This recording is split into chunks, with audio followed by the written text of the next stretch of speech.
¿Sí? ¿Me escuchan bien? Sí, perfecto. Bueno, vamos a arrancar. Vamos a hacer un resumen de lo que hablamos en la clase pasada, que era la introducción a lo que íbamos a ver hoy, pero bueno, pasaron varios días en el medio, así que vamos a hacer como un resumen de todo lo que hablamos para continuar con el tema, para llegar a la idea de empresa y empresario. ¿Quién se acuerda? A ver si me ayudan. ¿Qué hablamos en la última clase? ¿De qué tema hablamos? Que ahí justo estaban preguntando en el chat. Del empresario. No llegamos a hablar del empresario. Esa es lo que estamos yendo, pero en realidad empezamos hablando de otros temas. ¿De qué hablamos? No llegamos a hablar del empresario. Del código. Código de Estuvimos hablando del comercio. código de comercio y dentro del código de comercio, ¿qué tema hablamos que nos importaba? Actos de comercio. Actos de comercio, perfecto. Vamos a hacer un resumen de todo lo que hablamos. Actos de comercio y comerciante, perfecto.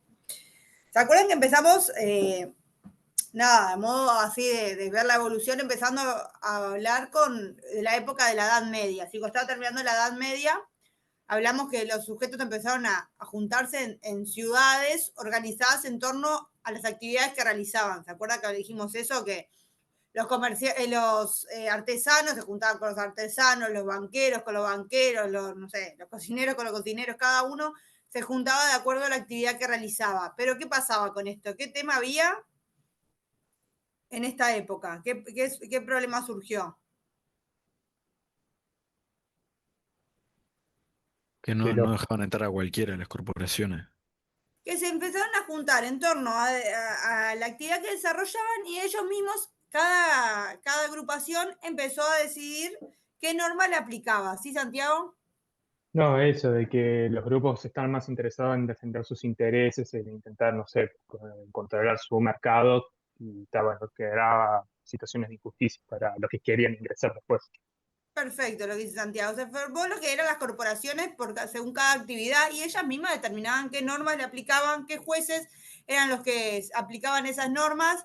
Y entonces que empezaron a limitar los requisitos para entrar a esa actividad, entonces no podía realizar la actividad el que quería, las normas venían de la propia corporación, ni siquiera era que los requisitos venían de un tercero ajeno. Empezaba, como decía Santiago, a limitar el mercado, quién podía entrar, cuánta gente, qué requisitos. Se formó lo que es un derecho de clase. Ellos mismos determinaban qué normas les aplicaba y los requisitos para formar parte de ese grupo. Esto, ¿hasta cuándo siguió? ¿Qué pasó después? Hasta Napoleón en la Revolución Francesa. Hasta la Revolución Francesa, donde entre las ideas de libertad que había estaba la de libertad de comercio. Entonces, ¿qué decidieron? Que se abolían las corporaciones. Y ahí dijeron, no, el derecho, o sea, las normas aplicables van a surgir de un órgano legislativo, bueno, en este caso va a ser el monarca, no importa, pero digo, es un tercero, es el Estado el que va a aplicar las normas y no van a ser los propios que realizan la actividad los que los desarrollen. Va a ser el Estado que decida qué normas se aplican. Y esas normas, ¿dónde las vamos a encontrar? ¿Cómo sé qué normas me aplican? Porque hay dos códigos, uno civil y uno de comercio. Van a empezar a convivir, Napoleón sanciona muchos códigos, dijimos mucha normativa, y dice, el Estado establece estas normas y empieza a convivir la normativa civil con la normativa comercial. Y ahí está el trabajo del intérprete de ver cuándo aplico la normativa civil y cuándo aplico la normativa comercial. ¿Por qué? Porque vemos que hay contratos que existen tanto civiles como comerciales con diferente regulación. El típico ejemplo es la compraventa. Hay compraventa civil, hay compraventa comercial. Y ahí está el trabajo de descifrar cuándo analizamos el Código Civil y cuándo analizamos el Código Comercial. ¿Por qué esto que estaba en Napoleón lo estamos viendo nosotros también? Porque la normativa que sancionó Napoleón luego fue replicada tanto en Europa como acá en América Latina y nuestro código está basado en los mismos conceptos, en las mismas ideas que surgieron en la época de Napoleón. Y entonces, ¿cómo voy a identificar, cómo voy a determinar cuándo aplico el Código Civil y cuándo aplico el Código Comercial? ¿Basados en qué?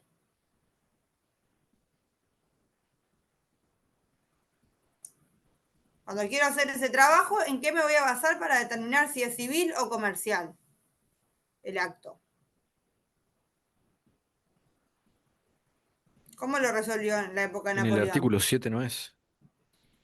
Vamos a mirar cuando hay un acto de comercio. Nuestra legislación es el artículo 7 del Código de Comercio. Tenemos claro que si hay un acto de comercio es normativa comercial. Si no es un acto de comercio va a ser civil. El artículo 7 de nuestro código nos enumera actos de comercio. ¿Cuáles eran? A ver, vamos a repasarlos rápido. Una ¿Cuáles eran los actos de compraventa, comercio? Sí. Naturales, formales y accesorios. Bueno, cambio primero de se moneda. clasificaban los diferentes actos de comercio, se clasificaban, como dice el compañero, en naturales, en accesorios y en formales. Eso está perfecto. Y ahora vamos a ir viendo cada uno cómo es. Pero, ¿cuáles eran los actos de comercio que estaban enumerados en el artículo 7? El primer inciso que hablaba. Compraventa. Compra-venta. ¿Y cuándo la compra-venta era comercial? Cuando era con intención de revender. Cuando el que compraba lo hacía con intención de revenderlo o de alquilarlo. Si yo compro una tela y me hago un vestido y vendo el vestido, ¿es compraventa comercial? Sí, Sí, aunque haya transformado, ¿sí? Que lo haya modificado, no tiene por qué estar en el mismo estado. Lo importante es la intención con el que se adquirió ese producto o servicio. Bueno, ese producto es una compraventa. Ese objeto se adquirió para revenderlo o alquilarlo. Bueno, entonces la compraventa es comercial. Había excepciones, ¿se acuerdan? Los inmuebles Los son inmuebles siempre siempre quedaban fuera civil. del ámbito comercial. ¿Por qué? ¿Por qué se habían dejado fuera?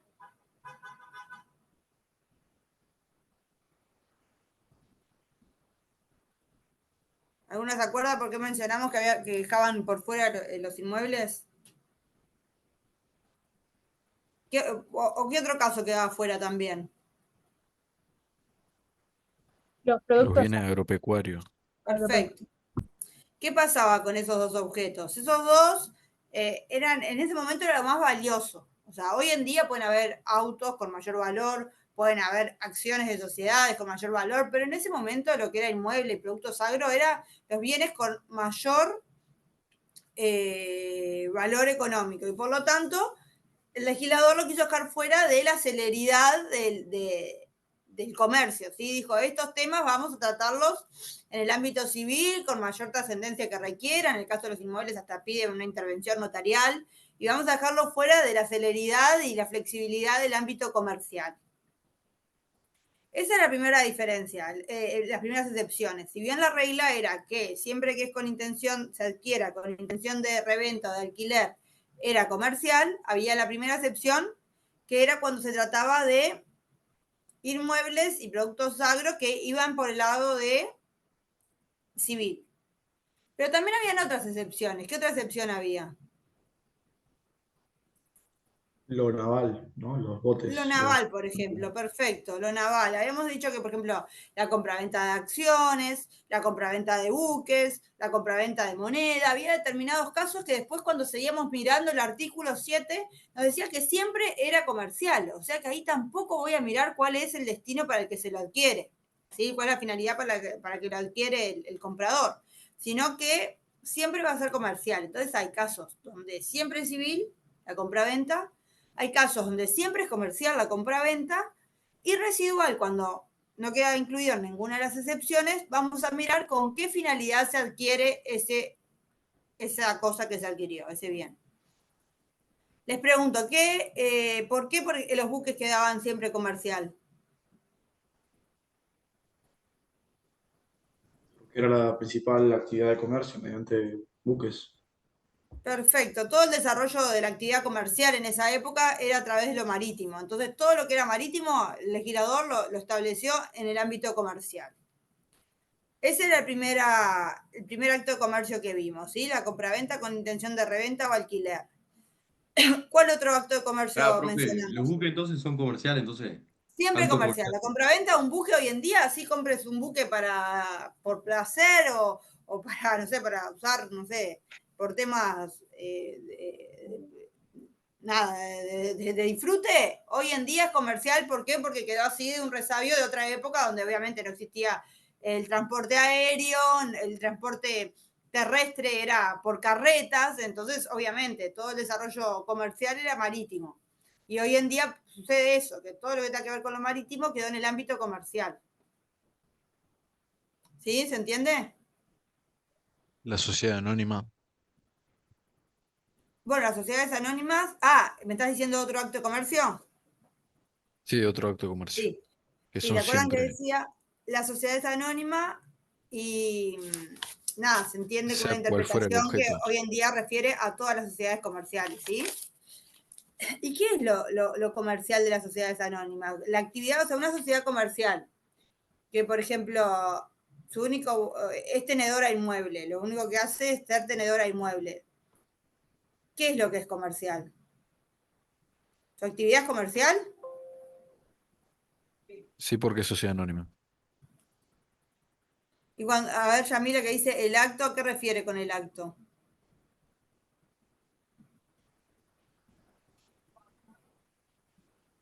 ¿El servicio que brindo? ¿Sí? Acá estamos hablando de un Pues típico son caso. actos formales. A ver si lo aclaramos esto un poco. Acá es un típico caso de acto de comercio formal. ¿Por qué? Porque la sociedad comercial después desarrollará actividad civil o desarrollará actividad comercial. Lo que es la actividad de la sociedad comercial podrá ser civil o comercial según la actividad que realice. Si la sociedad se dedica a comprar buques, será comercial su actividad. Si la sociedad se realiza a compra-venta de inmuebles, será civil, por decir algo. Pero eso es la actividad de la sociedad. Independientemente de que su actividad sea civil o comercial, todo lo que tiene que ver con el funcionamiento de la sociedad, su constitución, su disolución, sus órganos, cómo toma decisiones, todo eso queda en el ámbito comercial. ¿Se entiende? Hay que diferenciar lo que es la sociedad en sí de lo que es la actividad que realiza esa sociedad. Lo que es comercial es toda la regulación de las sociedades comerciales. Cómo se tiene que constituir esa sociedad, para qué formalidades debe cumplir, qué responsabilidad tienen sus socios, cómo toma decisiones, toda la parte formal de la sociedad, por eso decimos que es un acto de comercio formal, es comercial. Ahora, la actividad de la sociedad en sí después podrá ser comercial o civil según lo que realice. ¿Se entiende la diferencia? Lo que es comercial es la sociedad en sí, su funcionamiento, su organización, su estructura.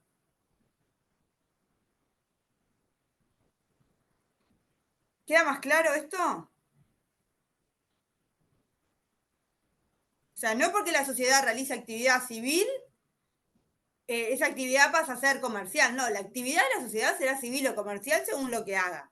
Pero la sociedad en sí, su estructura, su funcionamiento, todo lo que es el régimen de las sociedades comerciales, cómo se constituye, qué responsabilidad tienen los socios, cómo se designan sus órganos, cómo se disuelve, cómo se liquida, todo ese régimen es del ámbito comercial.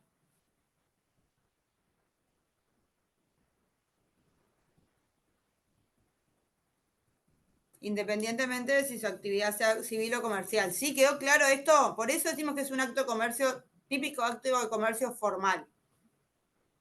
Hay otro caso que es muy similar a este. ¿Cuál de los que surgen del artículo 7? A ver si se acuerdan cuál es.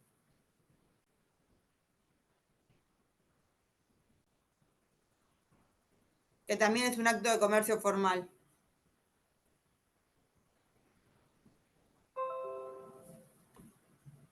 Los seguros no es también. Los seguros no es Ah, formal. no, perdón, lo del comercio marítimo. No, ese es comercial.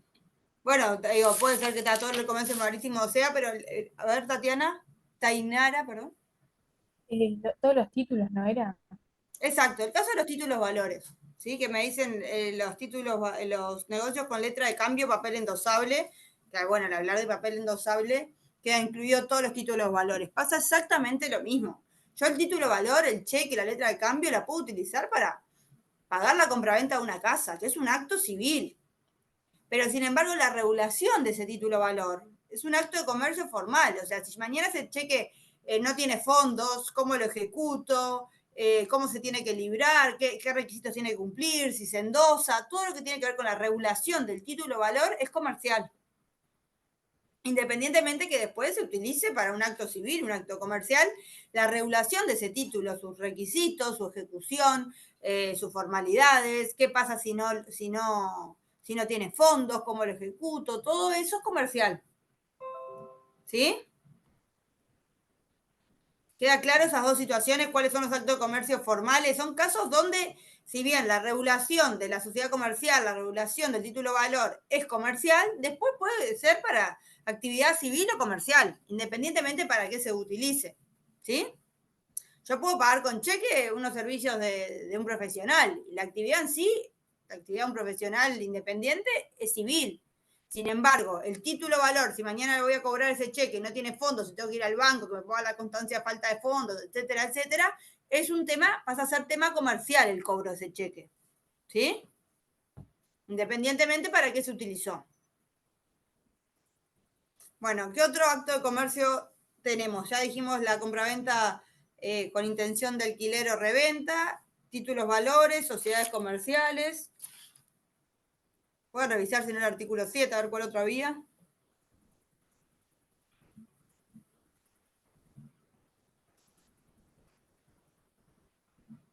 ¿Sí? ¿Alguien está levantando la mano? No.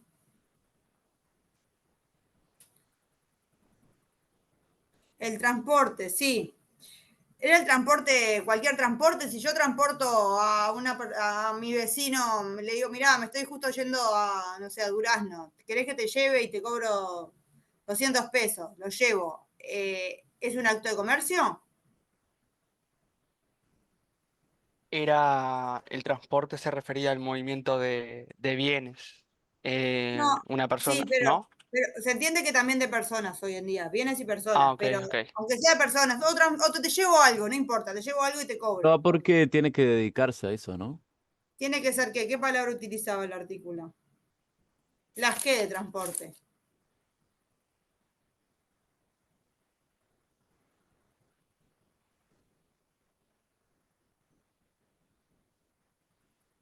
¿Qué le exigía? El transporte que tenía que tener. ¿Con qué formalidad, o sea, qué estructura exigía?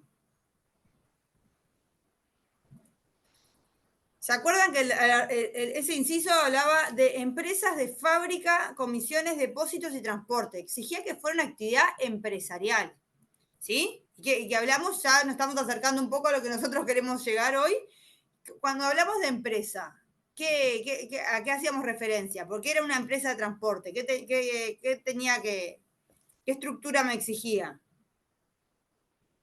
Una organización de capital y trabajo. Exacto, era una organización de determinados factores que son trabajo y capital. Si yo llevo algo que pide un vecino de un lugar al otro, por más que le cobre un precio, ¿no? Eso es independiente, acá no me están pidiendo finalidad de lucro, me están pidiendo que sea una actividad empresarial.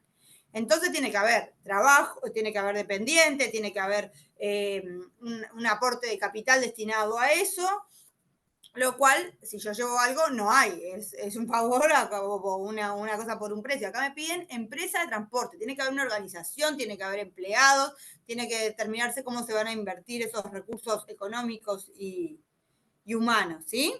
Lo mismo con fábrica. Las empresas de fábrica, ¿se acuerdan que hablamos que surgieron con la revolución industrial y que son por oposición al trabajo artesanal, ¿sí? No es un trabajo, una producción individual, sino en masa, de una empresa que se dedica a fabricar. Lo mismo los depósitos y las comisiones, ¿sí? O sea que determinadas empresas, no todas, también son actos de comercio. La actividad que realizan determinadas empresas, determinada actividad empresarial en determinados casos acto de comercio y en determinados casos no. ¿Qué más? ¿Cuál otro estaba?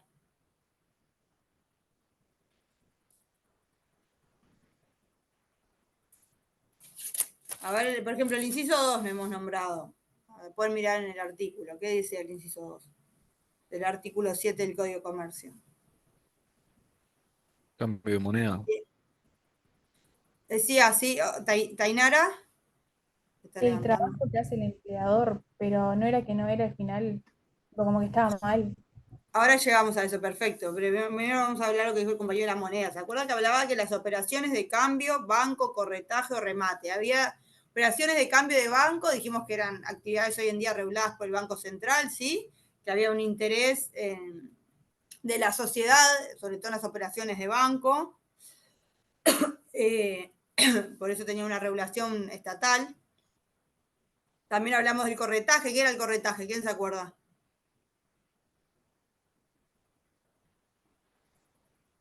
¿Qué era el corretaje? ¿No era cuando se acercaban tipo todos volados para celebrar un contrato, pero el que lo hacía, o sea, el que acercaba no lo celebraba? Perfecto. Acercan dos partes. Una tiene interés, por ejemplo, en vender, otra en comprar. Bueno, yo los acerco, yo no participo, pero me llevo una comisión por acercar a las partes. Eso es el corretaje. Perfecto. El caso del corredor de seguros. Piensen en tu corredor de seguros. Entonces, cuando van a contratar un seguro, contactan al corredor de seguros que las acerca con una aseguradora. Y después, el remate, ¿qué era el remate?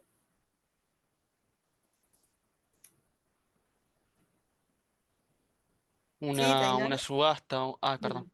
No, sí, tranqui, lo que quiera. Bueno. Iba a decir que era una subasta, pero que en realidad no se sabía ni el comprador ni el precio. Perfecto, era una compraventa, pero que había dos elementos de esa compraventa que se iban a determinar según la puja entre los interesados, que era quién era el comprador y cuál era el precio que iba a pagar, ¿sí? Perfecto. Dijimos títulos, dijimos compraventa, dijimos operaciones de cambio, banco, corretaje y remate, dijimos negocios con letras con títulos valores, las empresas de fábrica, comisiones, depósitos y transporte. ¿Cuál otro nos falta? A ver. Las sociedades anónimas lo dijimos. Bueno, después dijimos también todo lo que tenga que ver con lo marítimo, los seguros, el fletamento, la compraventa de buque, todo el comercio marítimo, que dijimos que con una interpretación evolutiva, hoy en día se entiende que cualquier seguro queda incluido en el ámbito comercial. Y después, como dijo la compañera, habían dos situaciones que mencionaba el artículo 7 que, si bien los establecieron como acto de comercio, luego con el desarrollo del derecho laboral se comprendió que eso era un ámbito laboral y no comercial, ¿sí? Cuando se estableció todavía el derecho laboral, la protección del trabajador no estaba desarrollado, y con el tiempo estos últimos dos incisos quedaron absorbidos por el derecho laboral y son temas laborales, que son, primero, todo lo que tiene que ver con los salarios de los dependientes, ¿sí? Del comerciante. Los salarios dependientes de la retribución de los dependientes del comerciante es un tema del derecho laboral. Y el segundo caso, en realidad, era un error más que un tema que absorbió el derecho laboral, porque habla de factores, tenedores de libros, empleados del comerciante. Ellos no son, no realizan, eso no es un acto de comercio, eso es gente también que está trabajando para su empleador y hace el acto para interés de su empleador, pero no está realizando ningún acto diferente de lo que realiza su empleador. Lo que él hace no es un acto de comercio, está realizando un acto para otra persona que es el verdadero interesado, ¿sí? No hay dos actos diferentes, el del empleador o comerciante y el de su empleado, sino que el empleado está realizando el acto para su empleador, ¿sí? Si yo soy empleado, un tenedor de libros de un empleador que realiza actividad empresarial de transporte, yo soy un empleado que registro las cosas que tengan que ver con esa empresa de transporte, pero no es un acto diferente que esa empresa de transporte, es el mismo acto. Solo que yo realizo mi trabajo como dependiente que soy. ¿Se entiende eso? ¿Sí? ¿Sí? ¿Alguna duda de lo que es acto de comercio para seguir? Sí, por ahora estamos repasando la clase pasada, llegamos hasta actos de comercio. Bueno, seguimos. ¿Qué pasaba? Y bueno, y después de hablar de actos de comercio, hablamos de la clase pasada del comerciante. ¿Quién era comerciante?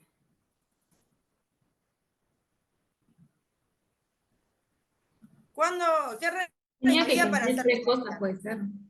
¿Qué? Tenía que cumplir Varias tres cosas. cosas. ¿Tres? Bueno, más, sí. A ver, decime cuáles. Primero, ¿de qué artículo salía? ¿Dónde sabíamos? ¿Por dónde sacábamos esta idea del comerciante? ¿Por qué? ¿De El dónde 1. surgía? El 1, artículo 1. El artículo 1 del Código de Comercio. ¿Y qué me dice? ¿Qué requisitos exigía? Capacidad legal para contratar. Capacidad, perfecto. Dice como que está inscrito en el registro de comercio, pero como que no tiene vigencia eso. Como que no hay un Perfecto. registro, ¿no? Sí, Tainara, ¿qué Después, quería decir? Sí, ¿No era que perfecto, no seguí, sí. existía ese tal registro? ¿Cómo, perdón?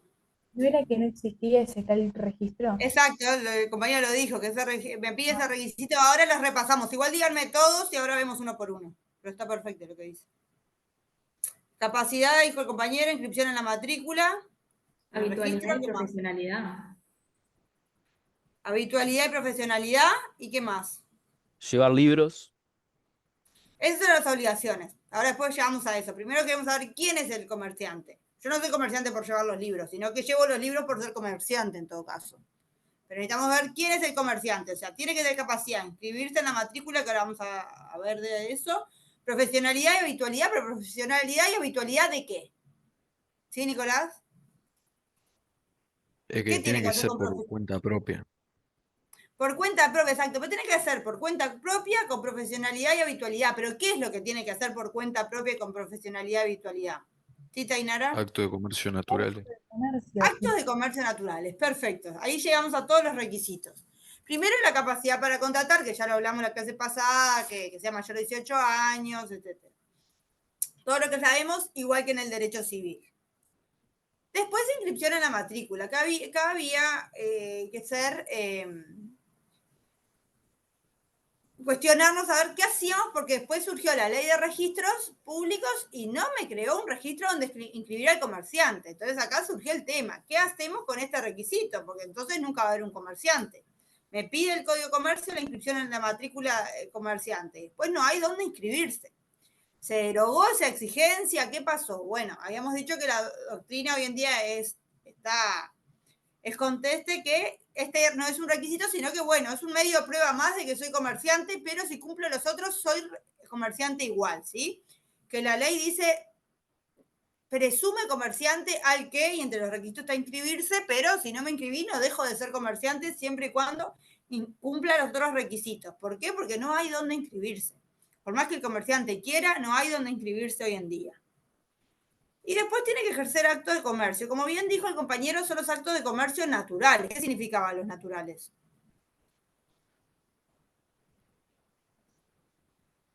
¿Cuáles eran los actos de comercio naturales? Los intercambios de bienes y servicios.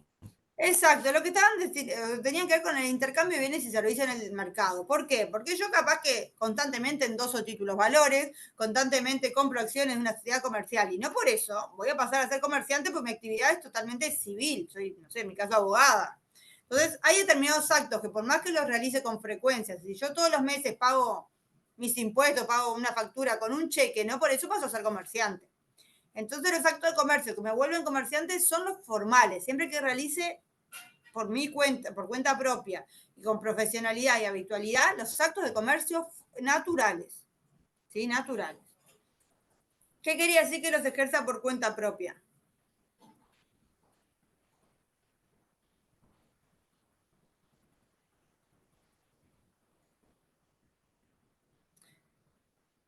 ¿Cómo sé si lo estoy ejerciendo por cuenta propia o no? ¿Qué quiere decir que lo ejerzo por cuenta propia?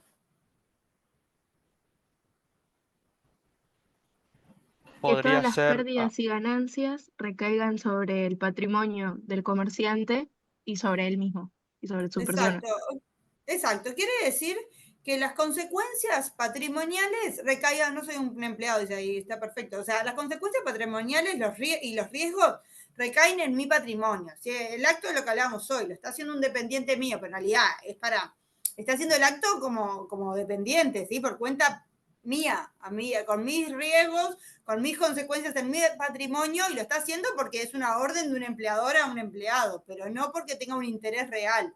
El comerciante es quien realmente tiene interés en ese acto, quien realmente sufre las consecuencias patrimoniales, ¿sí? Y después con profesionalidad y habitualidad, ¿qué quería decir? Que tiene que ser habitual. Pero ¿qué quiere decir? O sea, habitualidad es lo que quiero decir. El código no me está pidiendo una cantidad mínima de 5 veces al mes, 3 veces, o sea, tiene que ser con profesionalidad, habitualidad. No puede ser un acto aislado, pero tampoco me está exigiendo una cantidad mínima ni una... Tienen que ser reiterados, sí, pero no me está diciendo cuándo se cumple o no esa frecuencia. Y con profesionalidad. O sea, ¿qué quiere decir con profesionalidad? Que lo hago como un medio de vida, como mi forma de sustento, ¿sí? Perfecto. Y ahí dijimos los requisitos para ser comerciante. ¿Y qué pasaba si era comerciante? ¿Por qué me interesaba saber si soy comerciante o no? Porque vamos a ir un paso para atrás que no lo aclaramos hoy. Si yo yo abogada mañana, compro una tela, hago un vestido y la vendo, y lo hago una vez en mi vida, ese contrato, ¿cómo se va a regular? ¿Por qué derecho? Compro una tela, hago un vestido, lo vendo porque vi una oportunidad y lo hago, pero lo hice una vez en mi vida, aislada, dos porque vi una oportunidad. O compro un auto porque lo vi barato y lo vendo. Ese acto, ¿por qué normativa se va a regular? Por el Código de Comercio. Por el Código de Comercio, ¿por qué? Porque, o sea, puede que la persona no sea comerciante, pero igual haga un acto de comercio y se le aplica el Código de Comercio, aunque no sea un Perfecto. O sea, el comerciante. acto de comercio, está perfecto lo que dice Nicolás. El acto de comercio, ¿Nicolás fue? No sé quién fue. El Sí, acto de comercio, sí, Nicolás, el acto de comercio se regula por el derecho comercial. Eso no hay duda, es un acto de comercio y ese acto va a estar regulado por la normativa de actos de comercio que es comercial, ¿sí? Ahora, la persona que lo realiza podrá ser comerciante o no, dependiendo si lo realiza con habitualidad, todo lo que hablamos recién. O sea que no es lo que me determina qué norma aplico. Si es por eso, no me importa si la persona es comerciante o no. ¿Por qué me importa saber si se cumple la condición de comerciante o no? Por lo que dice ahí Isaura, tiene que cumplir con ciertas obligaciones. Si yo, con la realización de actos de comercio, cumplo todo esto de hacerlo forma profesional, habitualidad, cumplo todos los requisitos, son actos de comercio naturales, bla, bla, bla, paso a ser comerciante. Y si soy comerciante, tengo que cumplir con determinadas obligaciones, ¿sí? O sea, la normativa que va a aplicar al acto es la misma, pero va a depender el que lo realiza si tiene que cumplir determinadas obligaciones extras independientes al acto o no. ¿Cuáles son esas obligaciones? Si sos comerciante. rendir cuentas. Primero rendir cuentas, ¿sí? Pero todos los comerciantes rinden cuentas. Yo sí compro una tela, un vestido y lo vendo. Y lo hago frecuentemente. Soy comerciante. ¿A quién le rindo cuentas? Y a quien le compraste la materia prima, ¿no?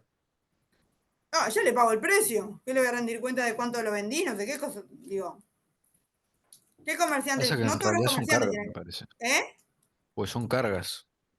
O sea, el libro Primero que no es obligatorio. está bien. Primero está bien. Lo que dice el compañero está bien. Antes de decir cuáles son, aclarar que son cargas, o sea, si bien el código me habla de obligaciones, son cargas, o sea, son imperativos del propio interés. Si yo no lo cumplo, en realidad el perjudicado va a ser el propio comerciante, ¿sí? Son cargas que la normativa le pone al comerciante porque son de interés de todos, pero si no lo cumplís, el primer perjudicado vas a ser tú. Las consecuencias van a ser negativas para ti. Primero es rendir cuentas. Y rendir cuentas, nada, lo que le quería aclarar era que no es todo el comerciante, sino que el comerciante que en su actuación esté en juego el interés de otra persona. ¿Cuál es el caso? El remate, por ejemplo.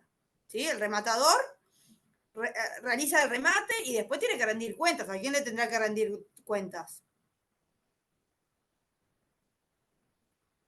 Un rematador. El dueño del bien. Exacto, al vendedor, mirá, gasté tanto fue la comisión mía, tanto fue la publicación del remate para atraer a los interesados, tanto fue el que me terminó pagando, me lo paga así, tiene que rendir cuentas, ahí me pusieron el corretaje. Todos los que actúan por interés de otro tienen que rendir cuentas, ¿sí?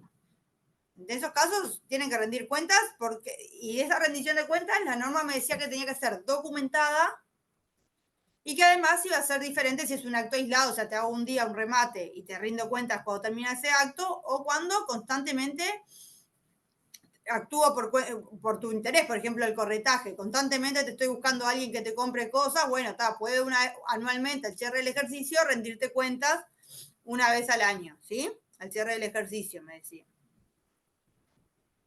Profe, entonces la rendición de cuentas es solo para los que actúan por interés de otro. Exacto, Esa es Exacto. la O sea, especificación. para los comerciantes, pero que actúan en interés de otros, son los que tienen que rendir cuentas, ¿sí? Tienen que rendirle cuentas al tercero por el que actuaron.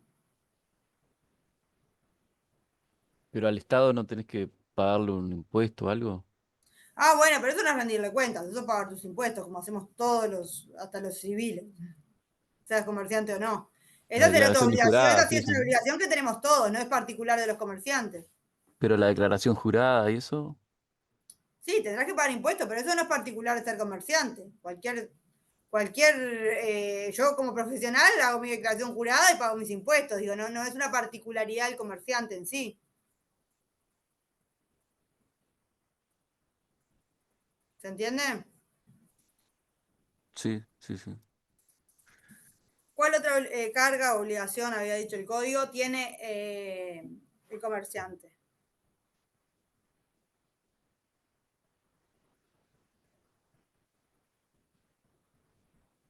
Los libros. Llevar libros. ¿Y qué libros tenía que llevar? Diario de inventario y el copiador de cartas. Perfecto. Y puede llevar otros si quiere, pero obviamente no son los obligatorios. Lo que la ley le manda son esos: diario, inventario y copiador de cartas. Que tenía que cumplir determinados requisitos. No era solo llevarlos por llevarlos. ¿Qué requisitos tenía que cumplir? Que estén encuadernados, foliados, en idioma español. Exacto. Esos son, para que voy a preguntar, ¿en qué página estaban el Código de Comercio? Si van a leer la norma, lean del INPO, ¿sí? Que es la página de ley oficial, que ahí las actualizan. Cualquier cambio siempre está actualizado en las normas ahí, lean lo del INPO. Ya que hicieron la pregunta, claro eso. Bueno, tiene que estar en idioma español, todo lo que dijo el compañero, plastificado, encuadernado, rubricados, numerados, foliados, ¿sí? Con numeración. ¿Rubricados, se acuerdan lo que era? ¿Qué era rubricado? ¿Se acuerdan que el registro, yo les conté que para tener control de los libros que hay en la vuelta, para asegurarse que el comerciante no lo modifica, este diario está, ¿sabes qué? Hago todo uno nuevo y ya está. Los rubrica el registro de comercio. Yo cuando soy un comerciante, empiezo un nuevo libro diario del comerciante tal, voy al registro le pone un sello, este libro de tal comerciante, va de la página tal a tal, y en tal fecha se rubrica. Ese libro va a estar vigente, digamos, hasta que se acabe. Y después el comerciante va a tener que ir con un nuevo libro a decirle, mirá, rubricame uno nuevo porque te acredito que este otro se me acabó. Es la forma de controlar que no haya dos libros o más en la vuelta, sino para el comerciante sería muy fácil sustituir uno por otro cada vez que quiera hacer cambios. Bueno, los libros están rubricados por el registro de comercio. Hasta tanto uno no se finalice, no se acredita el registro que finalizó, no te rubrican otro. ¿Sí? Y además va a tener requisitos intrínsecos. ¿Se acuerdan que tenía que ser en idioma español, que no se podía tener tachaduras, que si había que hacer correcciones, había que. ¿Cómo se corregían? Con ajuste. Sí, o con un contrasiento, pero tenía que dar constancia de ese error. Si no puedo tachar, borrar, hacer raspaduras, etc. ¿Y por qué era importante llevar correctamente los libros? ¿Por qué el comerciante? ¿Por qué dijimos que es una carga y no una obligación? Porque puede servirle para pruebas de un juicio. Exacto. En juicio, si el comerciante no llevó correctamente sus libros, va a ser juzgado por los libros de la contraparte. Entonces, una forma que ya preconstituya prueba antes de que surja el conflicto, ya preconstituya prueba a su favor. ¿Sí? Si yo mañana soy comerciante y digo, yo le pagué, y la contraparte me dice, no me pagó. Sí, te pagué. No me pagó. A ver, mostrame tu libro donde dice que me pagaste. No llevo los libros y el otro no tiene registrado el pago, ya tiene una prueba a su favor. Ya va a ser juzgado por los libros de quien sí llevó los libros correctamente. ¿Se acuerdan? Y después les acuerdan que les mencioné que para pedir el concurso voluntario, que es algo que van a ver más adelante, también era importante era necesario llevar los libros correctamente. ¿Y cuál era la última de las, perdón, estoy prendiendo el aire y medio calor? ¿Cuál era la última de las obligaciones que decía la norma que nosotros le decimos cargas? Registrarse. Inscribir documentos, en realidad. Inscribir documentos. Por ejemplo, si constituye una sociedad comercial Y la norma me pide que voy a constituir una sociedad anónima, bueno, que el estatuto se inscriba en el registro. Todos los estatutos de las sociedades, por ejemplo, se inscriben en el registro. ¿Qué pasa si no lo inscribo? Bueno, que la responsabilidad del socio va a ser ilimitada, va a responder hasta con su propio patrimonio, aunque sea una sociedad anónima. Por lo cual, en realidad, volvemos a que es una carga. ¿Quién es el primer interesado en hacer esa inscripción, en hacer la inscripción, va a ser el propio comerciante? ¿Y por qué habrá una obligación de inscribir? ¿Por qué hay un interés de la sociedad en que haya inscripciones? ¿Qué finalidad cumplen las inscripciones o registros?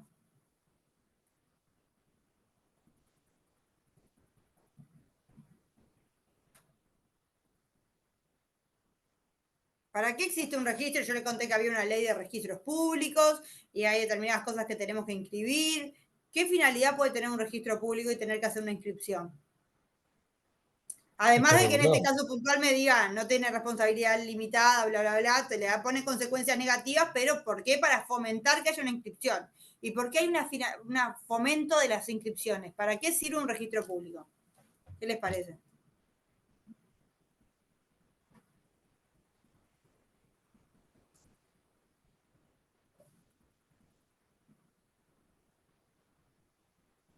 ¿No se les ocurre? ¿Quién puede acceder a ese registro público? En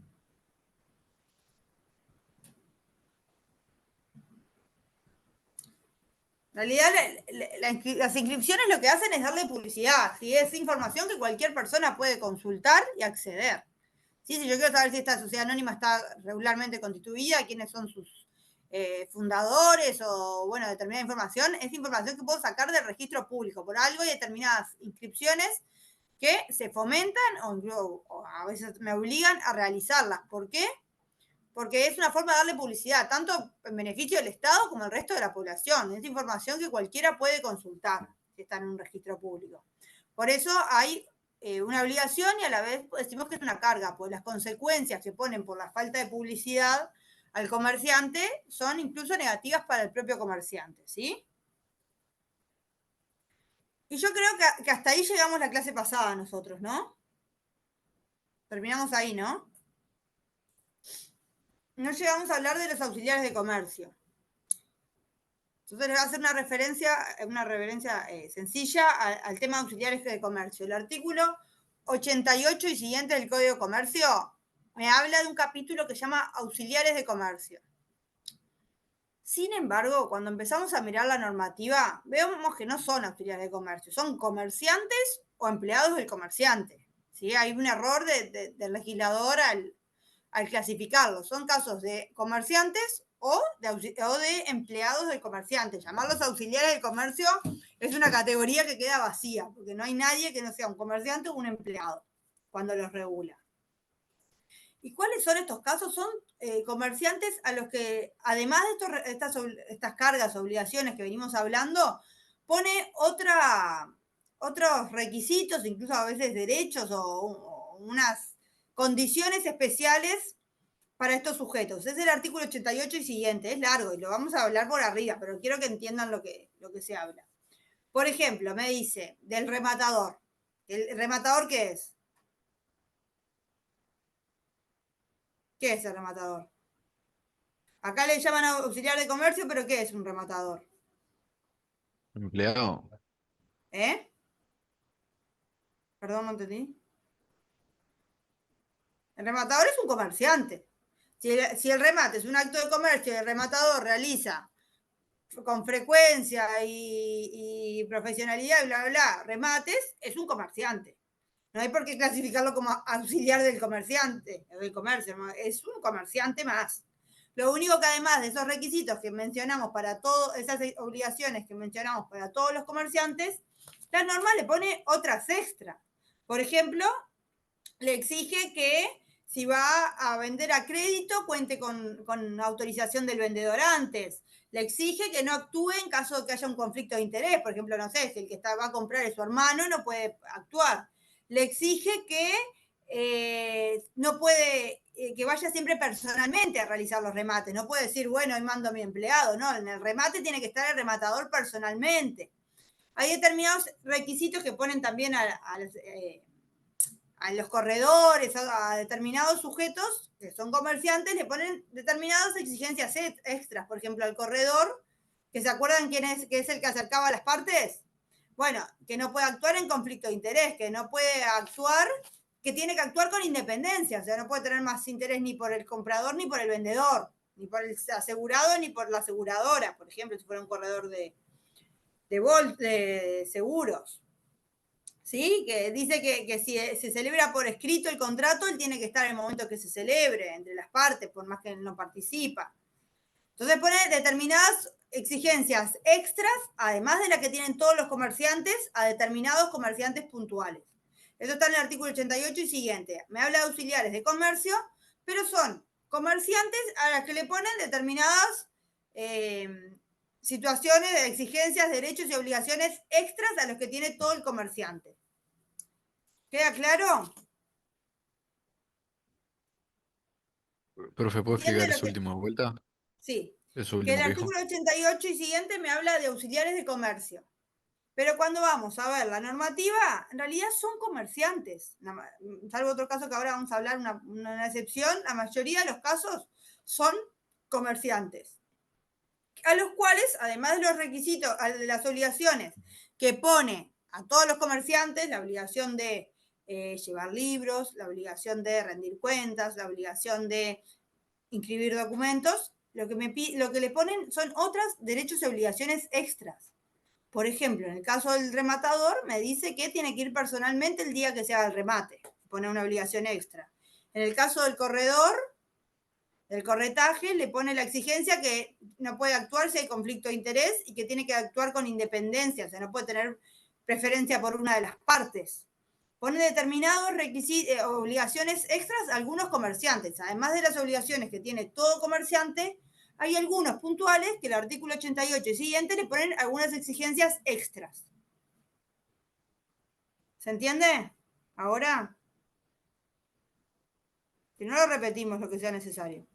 Sí, se entendió, profe. Gracias. ¿Sí? Ah, yo quiero que te queden con la idea, no pretendo que sepan el corredor qué obligación tiene exactamente, o qué le ponen, no, pero que se queden con eso.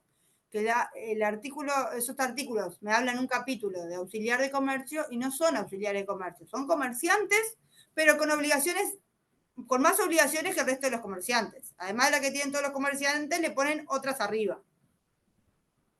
¿Sí?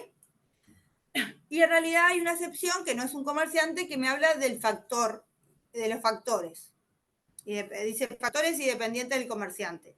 Tampoco son comerciantes, no son auxiliares de comercio, son empleados del comerciante.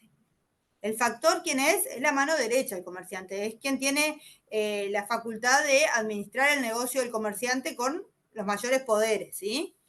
Con las mayores facultades que le otorga el comerciante. Entonces el factor es la mano derecha del comerciante, pero es su empleado.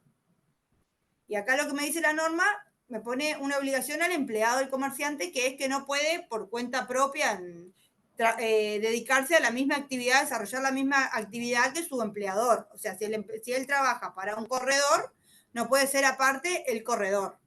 ¿Sí? ¿Por qué? Porque es la persona de confianza del corredor, entonces no lo dejan, le prohíben actuar, realizar la misma actividad por su propio interés como comerciante él. Es una prohibición que establece la norma a un dependiente del comerciante, pero de nuevo, no es un auxiliar de comercio, es un empleado del comerciante. Que como tiene ese grado de empleado de confianza del comerciante, la norma le prohíbe que desarrolle la misma actividad en su ámbito privado. ¿Quedó claro esto? Repetimos.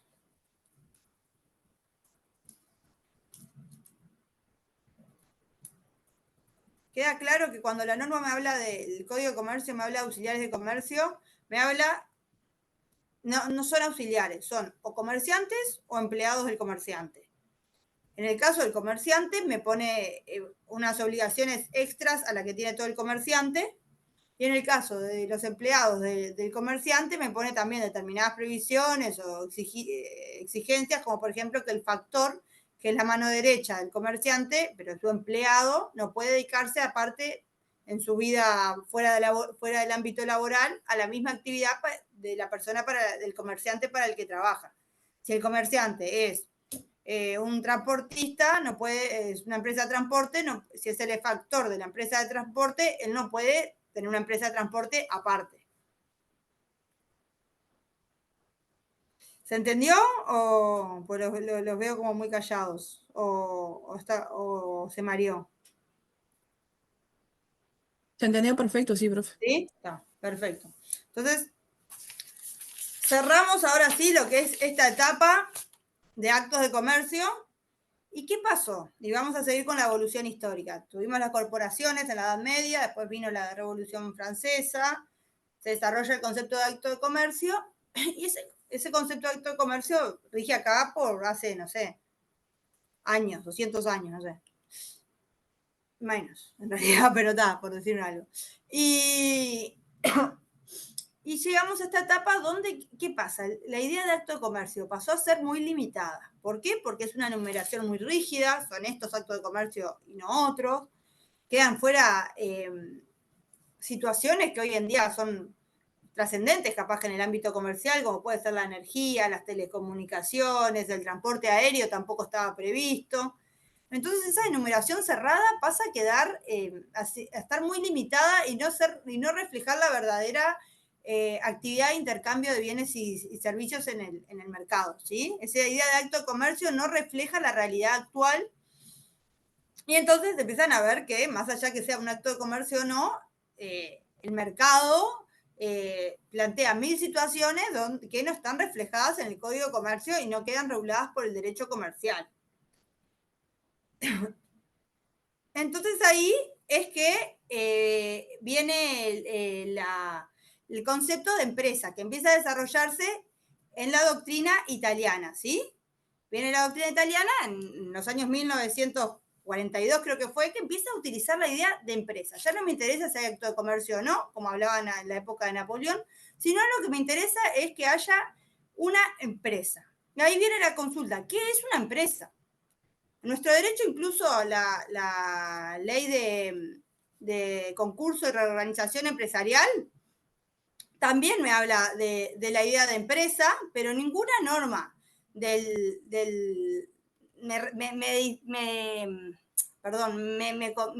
establece el concepto, me define lo que es una empresa. Y ahí tenemos que recurrir a la definición que hay en el ámbito económico. ¿Qué es cuando hablamos de empresa? Ya lo adelantamos hoy. ¿Qué es una empresa?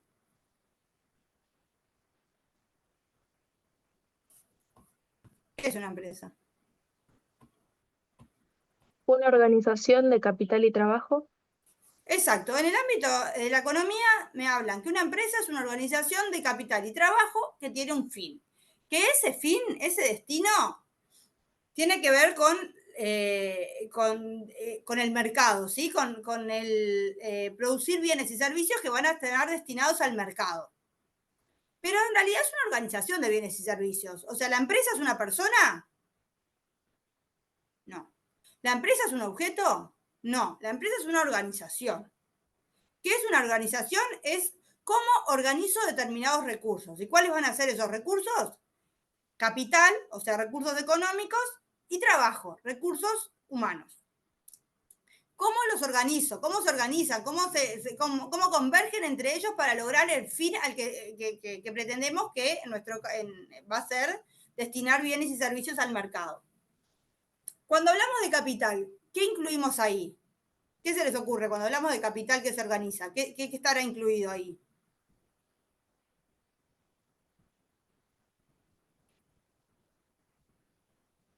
¿Recursos financieros?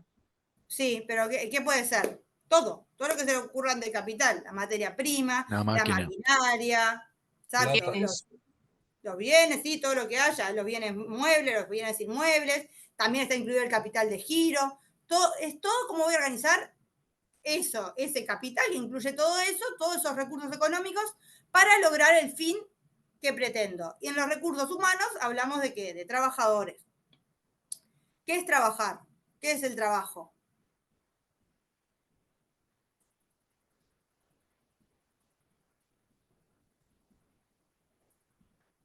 ¿Qué es el trabajo? ¿Sí? ¿Tainara? Un servicio por dinero, por un salario. Es un esfuerzo, exacto, es un esfuerzo que uno realiza que es consciente y es voluntario. ¿Por qué es voluntario? Porque si no sería una esclavitud. ¿Sí? Es voluntario, pero es un esfuerzo a cambio de una retribución, como dice Tainara, pero que es ajeno. ¿Por qué? Porque si yo hago ese esfuerzo, pero en mi propio interés, no hay empleo, no hay trabajo. Lo que está haciéndolo es el mismo propietario. Entonces, en el trabajo siempre tiene que haber un esfuerzo ajeno. ¿Sí? Entonces, va a haber una persona que organiza esos recursos humanos que tiene, esos recursos económicos que tiene, para lograr que estos converjan, para lograr el fin, que es producir bienes y servicios que van a estar destinados al mercado. ¿Esa empresa tiene que tener un fin de lucro? O sea, ¿el concepto de empresa requiere fin de lucro? No. No. Hay empresas que no tienen fines de lucro, que hay una organización de capital, hay una organización de trabajo, pero que los fines no son de lucro. ¿Se les ocurre algún ejemplo? ONG. Las ONG, las asociaciones civiles, perfecto. Ahí trabaja la ONU, sí, las Naciones Unidas, hay trabajo, hay empleados, hay capital, hay trabajo que hay que organizar, resuelven cómo van a organizar todos esos recursos, pero no hay fines de lucro. Eso no significa que no haya un resultado económico. Un resultado económico probablemente va a haber, porque para empezar tiene que autosustentarse esa organización. Pero no significa que la finalidad que busque es lograr ganancias por sus socios. Otro caso es las cooperativas. Las cooperativas no tienen fines de lucro. De hecho, si hay un remanente cuando finaliza la cooperativa, se destina a la educación pública, no sé, a otras instituciones específicas, pero no es la finalidad que sus socios tengan una ganancia. A diferencia, por ejemplo, de las sociedades comerciales, que sí, la finalidad es ganancia, pero cuando hablamos de empresa, no me interesa cuál es la finalidad. Se organiza capital y se organiza trabajo, estamos hablando de empresa. Podrá ser con fines de lucro o no, pero hay una empresa.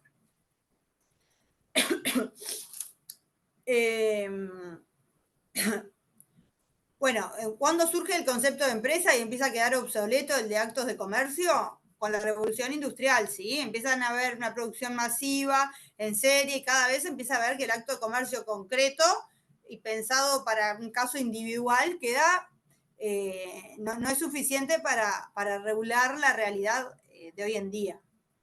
Que quede claro, nuestra legislación hoy en día sigue teniendo el concepto de acto de comercio, ¿sí? Nuestro Código de Comercio está vigente, y cuándo es un acto de comercio, ¿no? Y cuándo regula, hoy en día surge del artículo 7 y está vigente. Lo único que queda por fuera, un montón de situaciones que para el mercado son trascendentes, y cuando pensamos en nosotros, en nuestra cabeza, en algo comercial, que lo dejaríamos incluido, pero los actos de comercio están limitados a unas situaciones donde no lo visualizan. Entonces se empiezan a desarrollar en las normas actuales la idea de actividad empresarial, ¿sí? Que lo van incorporando de a poco, pero están conviviendo con el Código de Comercio, que habla de acto de comercio. Eso pasa en nuestro derecho. Tener en cuenta que, por ejemplo, Argentina ya dio un salto, y ¿qué hizo? Un único código de civil y comercial. Entonces a Argentina ya no le importa si la actividad civil o comercial, lo que le importa es si desarrolla o no actividad empresarial, por ejemplo, ¿sí? ¿Nacho? ¿Se me escucha? Sí, sí. Yo tenía una consulta en medio que me... ¿Se me ahí? Ah, ahí. Sí, Yo tenía una decime. consulta, pues me había perdido. ¿Qué unidad estamos dando? Estamos dando el tema, estamos yendo al tema de empresario y empresario societario. Está así en el cronograma. Empezamos la clase pasada con eso y estamos viendo cómo se llega a la idea de empresario y por qué nos interesa, porque si nosotros miramos las normas, seguimos viendo acto de comercio. Pero estamos hablando de cómo la evolución de la realidad económica nos fue llevando a que ya no hablemos de acto de comercio, a pesar de que es lo que nos está regulando, sino que cada vez nos interese más la idea de empresa. Ok, gracias. ¿Sí? Bueno. ¿Quién va a ser la persona que determine cómo se va a organizar esos recursos humanos y esos recursos económicos?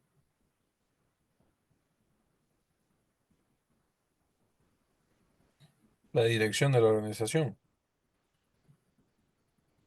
Bueno, no, bueno, está bien, pero la organización en sí no es una persona. Eso es lo que tiene que quedar claro. La organización la empresa es cómo organizo determinadas cosas, pero no es una persona ni es un objeto. Es que hay que organizar recursos humanos y económicos, ¿sí? Cómo se organiza. Pero hay una persona que va a ser la que resuelva cómo se va a organizar y esa persona la vamos a llamar empresario. El empresario es quien tiene a su cargo recursos económicos, recursos humanos y resuelve cómo organizarlos para obtener el fin. Esa organización va a ser la empresa, pero que va a resultar del actuar del empresario, que es quien resuelve cómo se van a organizar.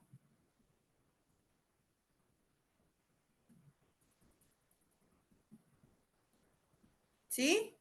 Ahora les consulto. ¿Empresario es lo mismo que sociedad comercial? Y ¿Por qué no? no. ¿Por qué no? Y a mí se me hace que son dos conceptos distintos, ¿o no? Porque el empresario en realidad es una persona y la sociedad comercial es una entidad jurídica. Claro. La sociedad comercial es una persona jurídica. Ahora vamos a llegar a hablar de eso, pero les adelanto, tiene personalidad jurídica, es una persona.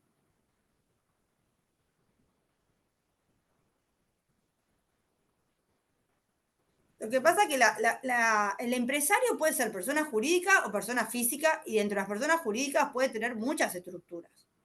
Puede ser una cooperativa, puede ser una asociación civil, como hablan las ONG, puede ser una sociedad comercial, puede ser una persona física.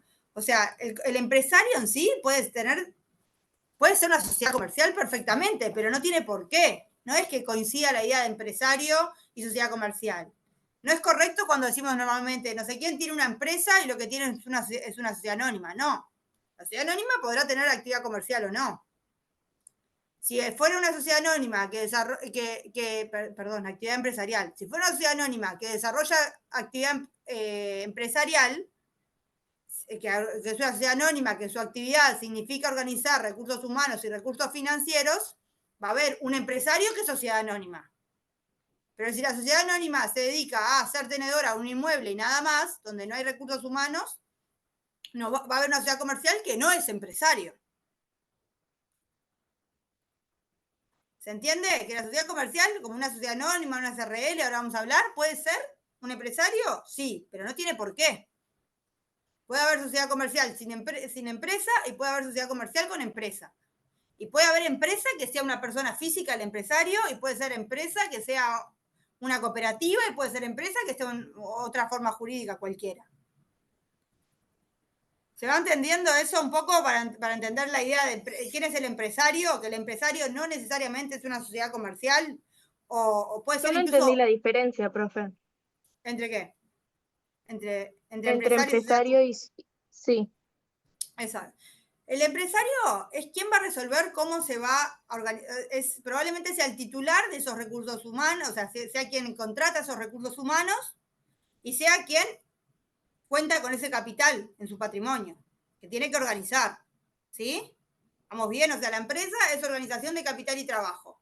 El empresario va a ser el dueño de ese capital y el empleador de esos empleados, ¿estamos de acuerdo? Y va a ser que resuelva cómo los va a organizar. A vos te voy a destinar a tal lugar, a vos te vas a dedicar a tal cosa, necesito empleado para que realice tal actividad, este capital lo voy a destinar a comprar una máquina para desarrollar esto, el empleado es quien lo resuelve. Ahora, ese empleado puede ser una persona física que desarrolla la actividad, o puede ser una persona jurídica, puede ser una entidad que va a desarrollar una actividad. Y esa persona jurídica podrá ser sociedad comercial o podrá ser otra forma jurídica también. Podrá ser una asociación civil, podrá ser una cooperativa, podrá ser las formas jurídicas que existen, cualquiera. ¿Sí? Va a ser una persona, siempre que tenga personalidad, que pueda ser sujeto de derechos y obligaciones, que cuenta en su patrimonio con capital y que cuenta con empleados y que resuelve cómo los va a organizar para el fin que busca. Ahora, la sociedad comercial en sí, la sociedad anónima, imagínate cualquier sociedad que se te ocurra, una SRL, no importa, cualquier sociedad, podrá desarrollar actividad empresarial si cuenta con empleados, si cuenta con capital y que los organiza, o no. Porque la sociedad comercial en su objeto podrá dedicarse únicamente a hacer dueña de un inmueble y no tiene personal, no tiene empleados, no tiene nada. Entonces no va a haber actividad empresarial ahí. Si la actividad empresarial, el titular es una sociedad comercial, va a coincidir en la sociedad comercial con el empresario. Pero si la sociedad comercial no realiza actividad empresarial, no va a haber empresario, por más que haya sociedad comercial. ¿Se entiende o no se entiende? Sí, más o menos va quedando. Gracias. Vamos de nuevo. Una sociedad, vamos a poner ejemplo. Hay una sociedad anónima que realiza, que compra un inmueble para, no sé, eso. O sea, una sociedad anónima que es dueña de un inmueble y de un auto donde vive el socio de la sociedad. ¿Qué hay ahí? ¿Hay una sociedad comercial? Sí. ¿Hay una empresa?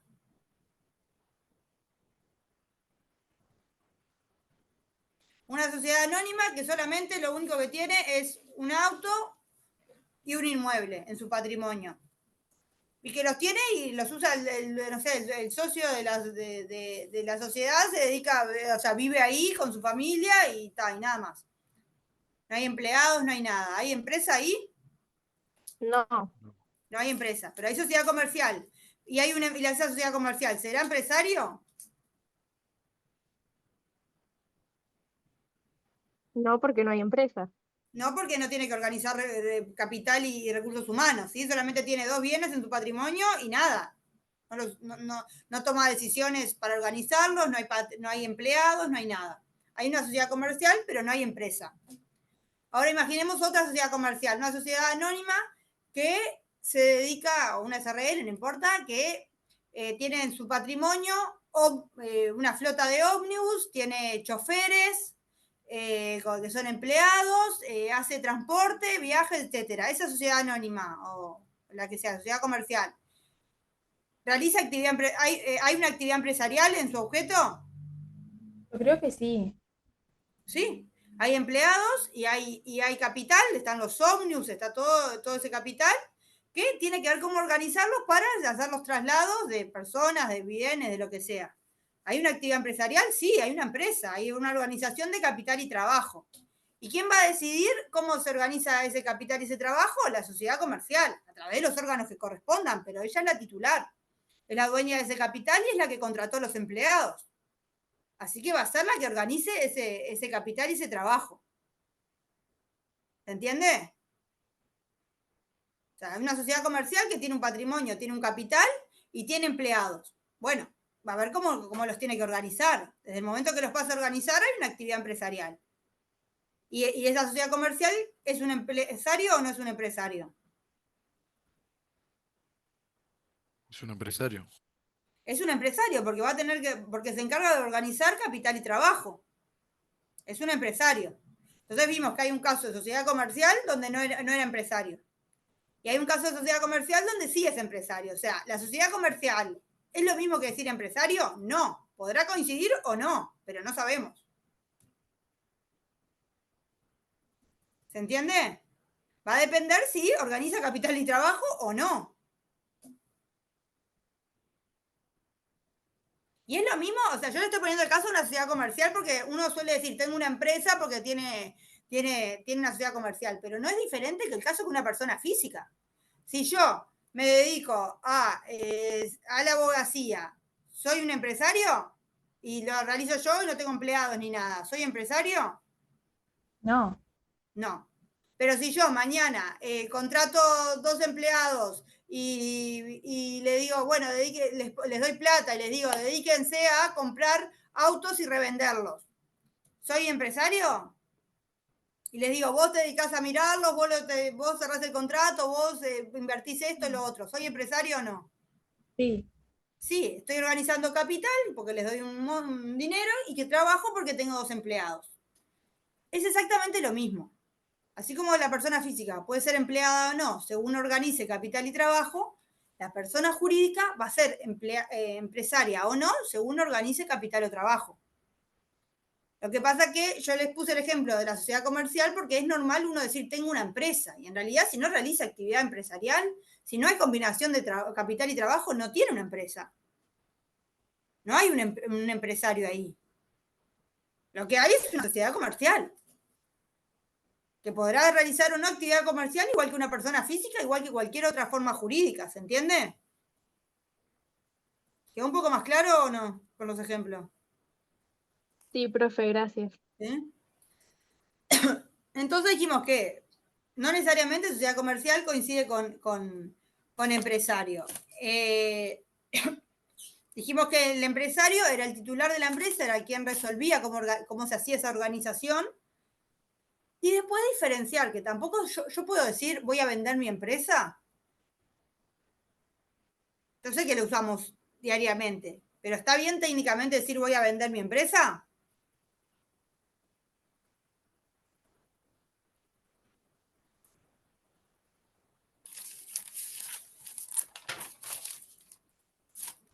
No, no está bien decirle voy a vender mi empresa, porque la empresa es cómo yo organizo, es la organización, cómo yo manejo esos recursos humanos y financieros. Capaz que otra persona lo organiza diferente, no es que vendo cómo lo organizo. Lo que yo vendo es el establecimiento comercial, que ustedes lo van a ver más adelante, en la próxima clase, creo. Pero lo que vendo es un establecimiento comercial, que sí es un objeto que puede venderse, que con todo lo que implica dentro, es un objeto complejo porque tiene muchos objetos dentro, pero pero cómo organiza después ese capital o trabajo la persona que lo recibe, será su actividad empresarial, pero la empresa no se vende porque la empresa es como yo organizo, es una organización, nada más. Lo que se vende es la combinación del capital y trabajo, que después lo organizarán como lo organicen. No, y cuando vendo acciones tampoco vendo la empresa, porque cuando vendo acciones lo que vendo en todo caso es al empresario. Porque la sociedad comercial podrá ser empresario. Volvemos a lo mismo, pero no es una empresa de por sí. La empresa es cómo se organiza ese capital y ese trabajo. Sí, vamos, está muy mezclado la diferencia. Igual yo les veo, hay un esquema diferenciando bien después o si no se lo subo, después me fijo, pero creo que en un grupo lo vieron, pero. ¿Se entiende? O sea, empresa es la organización. Quien resuelve cómo se organiza es el empresario. Ese empresario podrá ser persona física o jurídica, pero es quien va a organizar. Y empresa no necesariamente es lo mismo que sociedad comercial. Empresa no es lo mismo que establecimiento comercial. No es ni un objeto ni un sujeto, sino que es una organización, como hoy en día están organizados de diferentes recursos. No sé, la próxima clase, el próximo lunes que haya, será después del receso, sí. O sea, seguramente el tema de establecimiento comercial entonces quede para después del receso. Bueno, entonces queda claro. Y ahora les hago otra pregunta y les las pongo más difícil. ¿Empresario es lo mismo que comerciante? No. ¿Por qué no? Y porque el empresario es el que es lo que vimos recién, y el comerciante es como que no necesita ningún empleado ni nada, me parece a mí. Claro, el ¿Por qué no? comerciante no tiene que organizar, para mí el comerciante no tiene que organizar capital y trabajo, o ¿Nunca sea, organiza? recursos humanos y recursos económicos. O sea, volvemos a lo mismo. ¿Podrá coincidir o no? ¿Comerciante es lo mismo que empresario? No. ¿Pero puede ser que un comerciante sea empresario? Sí, puede ser. No tiene por qué coincidir, pero puede coincidir. Porque van por dos carriles diferentes. Hay acto de comercio, lo hace de forma reiterada, hay un comerciante. Ese comerciante por ejemplo, es una empresa de transporte, que dijimos que era un acto de comercio las empresas de transporte, ¿no? Ese comerciante es titular de una empresa de transporte, claramente hay una combinación de capital y trabajo porque es una empresa de transporte, va a haber también un empresario, pero no tiene por qué. Si soy un rematador y no tengo empleados, no tengo nada, soy comerciante, pero no soy empresario, ¿se entiende? ¿Pueden coincidir? Sí. Si el Pero, comerciante actúa con capital, organizando capital y trabajo, además de ser comerciante, va a ser empresario. Pero no tiene por qué. profe, a mí no me quedó muy clara la diferencia. ¿Entre comerciante o al anterior? ¿Entre Ah, comerciante y empresario? entre comerciante y esa misma, sí. Está. El comerciante, a ver, por ejemplo, imaginemos una cosa. Dijimos que era comerciante el que adquiere telas con forma con frecuencia, con habitualidad, adquiere telas para hacer ropa y venderla. ¿Estamos de acuerdo? Quedaba en el inciso 1. Era un Sí, bien sí. mueble que adquiría con intención de reventa, que es un acto de comercio, ¿verdad? Sí, sí, ahí va. Ahí vamos bien. Está. Ese, si lo hago con frecuencia, ¿soy comerciante? Sí, Sí. sí. Lo hago yo mismo. Yo compro la tela, la transformo y la vendo. ¿Hay un empresario ahí? Ah, no sé. No, Yo creo que no. ¿Por qué no? Y porque no no tener estás empleado. comprando nada, o No sea, lo tenés estás combinación vendiendo. de capital y trabajo. Podríamos decir que hay capital, porque yo que sé, tenés las telas, tenés ahí algo que invertiste, pero para empezar no hay trabajo. No estás organizando capital y trabajo. Estás comprando algo, Ah, transformándolo y vendiéndolo. ahí va. Profe, Hay un comerciante, pero no hay un empresario. En cambio, si ese comerciante tiene una cantidad de empleados, que uno compra las telas, el otro hace los vestidos, el otro se encarga de venderlos al público, etcétera, y organiza capital y trabajo. Sigue habiendo un comerciante, pero también hay un empresario, ¿se entiende? Coincide la categoría de comerciante y empresario, coincide, no tiene por qué, pero en ese caso puntual coincide, porque hay actos de comercio reiterados y hay una combinación de capital y trabajo que hay que organizar.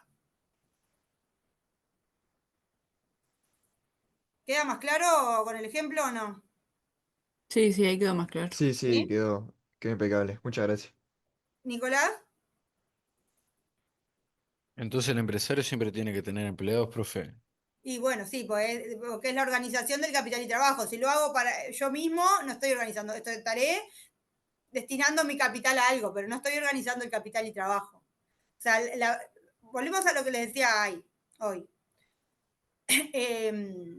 La definición de empresa, cuando alguna norma lo usa en nuestro derecho, como la norma concursal que la mencionó, dijo actividad empresarial, sí, es una norma ayornada porque es una normativa, creo que del 2008, la de comercio, es la de concurso, perdón, concurso estoy hablando. La normativa de concurso me habla de empresas. La normativa de inclusión financiera me habla de empresas.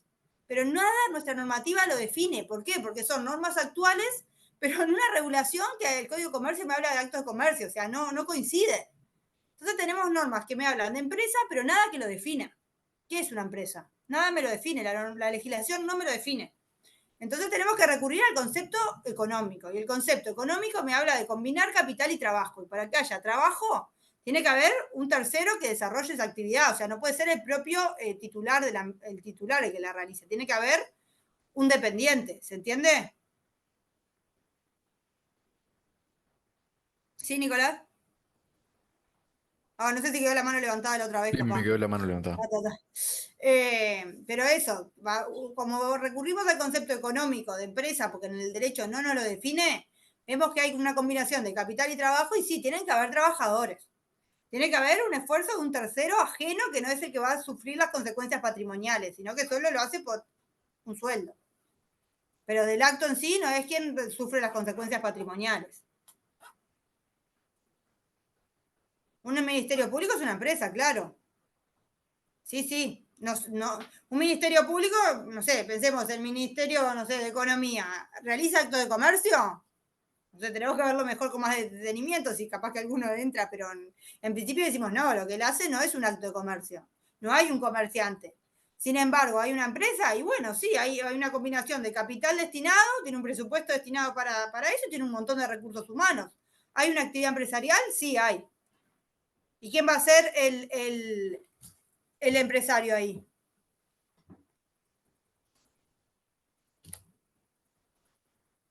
¿Quién va a ser el empresario de esa empresa que pusieron de ejemplo del ministerio? El Ministerio de El Economía. ¿Quién va a Estado. ser el empresario? Y sí, yo entiendo que el Estado, no sé quién resuelve al final cómo lo destina, pero quién resuelve cómo se organiza, cuántos empleados va a haber, a qué se va a destinar cada empleado, a qué vamos a destinar los recursos, va a ser el Estado. ¿Sí? Bueno, hasta ahí llegamos con la idea de qué es la empresa y qué es el empresario. Vimos que empresario y comerciante pueden coincidir o no, empresario y sociedad comercial pueden coincidir o no necesariamente coinciden. Y vamos a empezar a hablar de lo que es la clasificación de las empresas, ¿sí? cuando hablamos de empresas suele haber clasificaciones. En primer lugar se suele hablar de empresa pública y privada. ¿De qué va a depender? Mira, justo ya con el ejemplo fuimos entrando al tema. ¿De qué va a depender si la empresa es pública o privada? Sí, Tainara. ¿El capital lo pertenece al Estado o no? Sí, exacto. Puede ser de capital, varias cosas tiene. Primero, el capital pertenece al Estado. Segundo, las empresas públicas suelen tener los fines, para los que se organizan de capital y trabajo, suelen ser fines colectivos, ¿sí? Luz, agua. Y además, no necesariamente suelen tener finalidad de lucro. En general suelen no tener finalidad de lucro. Podrán tenerla o no, pero eso es lo que suele diferenciar a una empresa privada de una pública. Sin perjuicio de que después van a competir, la mayoría de los casos van a competir en el mercado, las públicas con la privada, pero dependiendo de quién es el capital, de quién aporta ese capital, dependiendo de quién hace esa organización del capital y trabajo, ¿sí? Si lo hace el Estado o lo hace un privado, bueno, va a depender si esa empresa es pública o es privada. Profe, ¿podés repetir lo de las empresas públicas? Sí, las empresas públicas primero, el capital es del Estado, ¿sí? No es un capital privado, es un capital, lo que dijo Tainara, es el capital del Estado, el capital que se aporta para el desarrollo de la actividad. Segundo, que suelen estar destinadas a satisfacer intereses colectivos. ¿Sí? En general, las empresas públicas están destinadas a prestar servicios que son de interés colectivo, la luz, el agua. Y en general no tienen fines de lucro. Muchas gracias. Pero son empresas. ¿Por qué? Porque organizan capital y trabajo. No me importa el fin de lucro, no me importa a qué se van a dedicar, no me importa quién puso el capital. Hay organización de capital y trabajo, es una sociedad, hay una empresa. Profe, Sí. ¿y cómo distingo entre un empresario individual y un comerciante? Es que un empresario individual puede ser comerciante. Es una persona física, el rematador. Pero no dijimos que para que sea empresario tiene que tener empleados, organización Pero de yo puedo ser una trabajo y persona todo eso. física, yo puedo ser una persona física con empleados. Claro. Está lleno de personas físicas con empleados. Puedo tener, creo que de hecho la normativa de unipersonal me deja como hasta tener 5 para hacer una unipersonal, podría tener más. Digo, puedo ser una persona física con empleados. Sin ir muy lejos, el típico caso de personas físicas tienen empleados, pero bueno, no hay actividad empresarial ahí, pero para ver qué podemos, son las empleadas domésticas, son personas físicas que tienen empleados.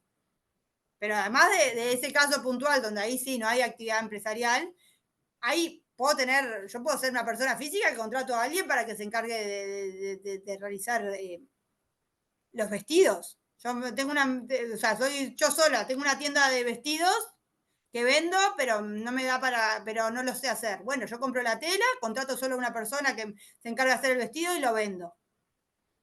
¿Soy yo?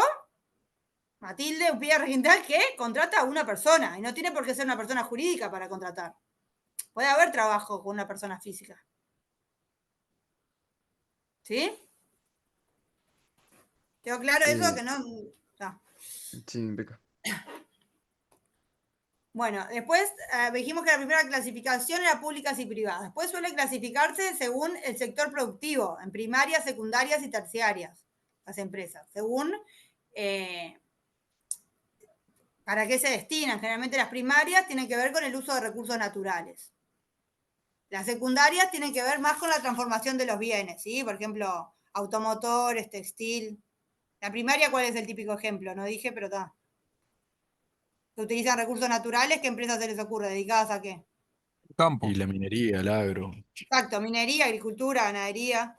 Secundaria, transformar bienes, puede ser automotores, textil, metalúrgica. Y la terciaria tiene que ver prestación de servicios. Por ejemplo, bancos, seguros, transportes, todos los que se le ocurra. Y después también hay normas como la Ley de Inclusión Financiera que refiere a las clasificaciones según criterios cuantitativos, ¿sí? Según la dimensión de la empresa. Por ejemplo, en la inclusión financiera me dice empresas de pequeña dimensión económica, creo que dice. Después también otras dicen medianas, micro, grandes empresas. Después se las suele clasificar también en empresas nacionales o multinacionales, según el empleador cuántas jurisdicciones queden incluidas. Y bueno, todo esto para los últimos minutos, la idea es llegar a lo que es el agrupamiento de empresas. ¿Sí? Para desarrollar una actividad empresarial, lo que hablaba recién el compañero, me decía, pero ¿cómo una persona física puede? Porque nosotros solemos pensar en personas jurídicas. ¿Por qué habrá una tendencia para desarrollar una actividad empresarial de agrupación, ¿sí? de unirse varias personas en una persona jurídica para realizarlo? ¿Por qué les parece? ¿Qué ventajas tendrá unirse para desarrollar una actividad empresarial? Y la aceleración de la producción, ¿no? De los recursos. Exacto. Juntar recursos, ¿qué más me podrá dar? Reunirnos varios. Pues un montón de beneficios nos da el agrupamiento. Tecnología, talento humano, Perfecto, más información, más más mercado. recursos, como decían, reducir costos operativos, en general si lo hacemos entre varios, una economía a escala, facilitar capaz acceder a nuevos mercados, que capaz que uno tiene más experiencia en un mercado, y si yo me asocio vamos alcanzando nuevos mercados. ¿Sí, Tainara? Ser eficiente y eficaz también. Sí, perfecto. Todo eso da lugar a lo que es la tendencia al agrupamiento para el desarrollo de la actividad empresarial. De hecho, es un derecho que está previsto en la Constitución, el derecho a asociarse, ¿sí? A unirse en sociedades comerciales, otro tipo sociales, asociaciones civiles, cooperativas, a asociarse para desarrollar actividad. Esa unión puede ser o por medio de un contrato para desarrollar una actividad puntual. Por ejemplo, nos unimos dos personas que, no sé, yo vendo vestidos, vos vendés pantalones, pero queremos ir a presentar nuestro producto en una feria de Brasil y nos juntamos y ese día vamos juntos en una única organización, celebramos un contrato y nos dividimos las ganancias para tener más facilidad de llegar a ese mercado, por decirles algo. O puede ser también un agrupamiento más constante, ¿sí? De control. Uno compra las acciones de una sociedad que tiene una actividad empresarial y ahí obviamente va a estar en la dirección, va a tener un control, va a estar en la toma de decisiones. Puede ser mediante fusión entre dos organizaciones, que se fusionen los recursos económicos y humanos y desarrollen una única organización. Y bueno, y esa forma de organizarse puede ser variada. ¿Qué mirarían ustedes para ver cómo organizarse, sí? ¿Qué mirarían? Por ejemplo, dicen, tengo que decidir si lo voy a hacer yo sola, si lo haré siendo una sociedad anónima, si lo haré siendo una SRL, si lo haré siendo una asociación civil. ¿Qué mirarían para determinar en qué forma jurídica van a desarrollar la actividad empresarial? ¿Sí, Tainara? Yo creo que mis ingresos. Puede ser primero, ¿qué tengo yo? ¿Y qué tanto tengo ganas de arriesgar? ¿Qué más? ¿Tengo tanto? Mirá, no estoy dispuesta a arriesgar todo mi patrimonio en esto, ¿o sí? ¿Qué más? Profe, ¿puedes reiterar la pregunta? Sí, cuando yo decido, voy a desarrollar una actividad empresarial y tengo que resolver si lo hago yo persona física, si lo hago a través de una persona jurídica, en caso que lo haga a través de una persona jurídica, tengo que resolver si voy a hacer una sociedad anónima, si voy a hacer una SRL, si voy a hacer una asociación civil, si voy a hacer una cooperativa. ¿Qué mirarían ustedes para determinar qué forma jurídica va a ser la que desarrolle la actividad empresarial? Objetivo. El objetivo. ¿Y qué mirarías del objetivo? Personal. Ah, perdón. Sí, también tamaño de los miembros de la organización, sí, que tan grande es la organización, está bien, también. ¿Sí? Si tengo finalidades de lucro o no, por ejemplo. Bueno, todas estas cosas van a dar lugar a que yo adopte cómo lo voy a hacer. Si lo voy a hacer yo sola, si lo voy a hacer a través de una forma jurídica. Es muy común, y la última media hora es lo que les quiero hablar, es adoptar la forma de sociedades comerciales, y por eso como último punto de esto vamos a hablar un poco de las sociedades comerciales. ¿Qué son las sociedades comerciales? Son personas jurídicas, tienen personalidad. La ley de sociedades comerciales me dice que las sociedades comerciales pueden ser titular de bienes de derechos y de obligaciones. O sea que pueden contratar como cualquier otra persona física. ¿Sí? ¿Y en qué consiste una sociedad comercial? Siempre va a tener que haber un aporte. Los socios tienen que aportar a la sociedad, que ese aporte, ¿qué va a hacer? ¿Qué va a formar? Capital. el capital de la sociedad a cambio de adquirir la calidad de socios. Pero acá lo importante, la sociedad comercial es la finalidad. En las sociedades comerciales la única finalidad que puede haber, ¿saben cuál es? ¿Han hablado algo capaz de otra materia de sociedades comerciales? ¿O no llegan a hablar nada? ¿Cuál es la finalidad de los socios en las sociedades comerciales? Hay una sola finalidad. Obtener ganancias, ¿no? Obtener ganancias. Acá la finalidad es lucro. Siempre. Y eso es lo que la diferencia con otras formas jurídicas, ¿sí? Si yo tengo una sociedad comercial, el único destino es que lo que sobre vaya para los socios. Está bien, si hay pérdidas, perderán los socios, pero si hay ganancias, sea mediante la distribución de dividendos, sea cuando se liquida la sociedad que la adjudiquen el remanente, pero todo lo que haya que sobre va para los socios. Es la única finalidad, tener ganancias. Cuando hablamos de sociedades comerciales, ¿sí? Les quiero diferenciar que hay diferentes tipos. ¿Qué son los tipos sociales? Son diferentes estructuras que prevé la ley en sociedades comerciales para organizarse. Porque dentro del concepto de sociedades comerciales vemos las sociedades anónimas, las SRL, las sociedades de capital, las sociedades colectivas, perdón, las sociedades por acciones simplificadas, las sociedades de capital industria. Hay un montón de tipos sociales. Entonces, además de definir, yo voy a hacer un aporte, yo voy a tener un fin de ganancia, puedo ser una sociedad comercial, tengo que ver qué tipo social voy a adoptar. ¿Sí? Segundo problema, quiero ser una sociedad comercial. ¿Por qué? Porque pasó algo que se ve medio por arriba, algo, ¿no entendí? No. La sociedad comercial tiene la finalidad de tener lucro. Y si yo voy a hacer un aporte y voy a tener lucro, probablemente la forma jurídica que tenga que adoptar es sociedad comercial. Pero después, dentro de ese marco de sociedad comercial, tengo que ver cuál voy a elegir. ¿Cuál tipo social me va a regular? Y es diferente su regulación de uno y otro. Y acá hay dos grandes categorías en la ley de sociedades comerciales. Hay dos grandes categorías en la ley de sociedades comerciales que diferencian entre las sociedades que son de capital y las sociedades que son personales, que es lo que hoy les quiero mencionar. Que se queden con esas dos ideas grandes cuando hablamos de sociedades comerciales. Hay sociedades que son de capital y hay sociedades que son personales. Y les pongo un ejemplo para entenderlo. Imagínense que yo mañana quiero un cuadro para mi casa. Entonces llamo a un pintor que conozco, que me gusta cómo pinta, y me dice, mañana te lo entrego. Cuando voy a buscar la pintura me dice, ¿sabes qué? Me sentí mal. La pintura la hizo mi hijo. ¿A mí me da lo mismo? No. No, no querías que le hiciera esa persona. ¿Por qué? ¿Por qué no? Porque vos querías que te lo hiciera el tipo que contrataste, en realidad. Porque hay algo que en derecho llamamos intuito personae, o sea, me importa esa persona, hay unas características de esa persona que hace que me interese esa persona y no otra. Otro caso, voy a vender mi auto, lo vendo, me dice, bueno, mañana te pago, vení a traerme el auto mañana y te pago. Llego al lugar y me dice, mi padre se sintió mal, pero te traigo yo la plata, ¿me da lo mismo? Sí. Sí. Yo quiero la plata, no me importa quién me pague, acá lo que me importa más es la ganancia que la plata, sea quien sea que me la dé, que la persona. Esto mismo pasa en las sociedades comerciales. Hay sociedades donde es más importante el elemento capital y hay sociedades donde es más importante el elemento personal.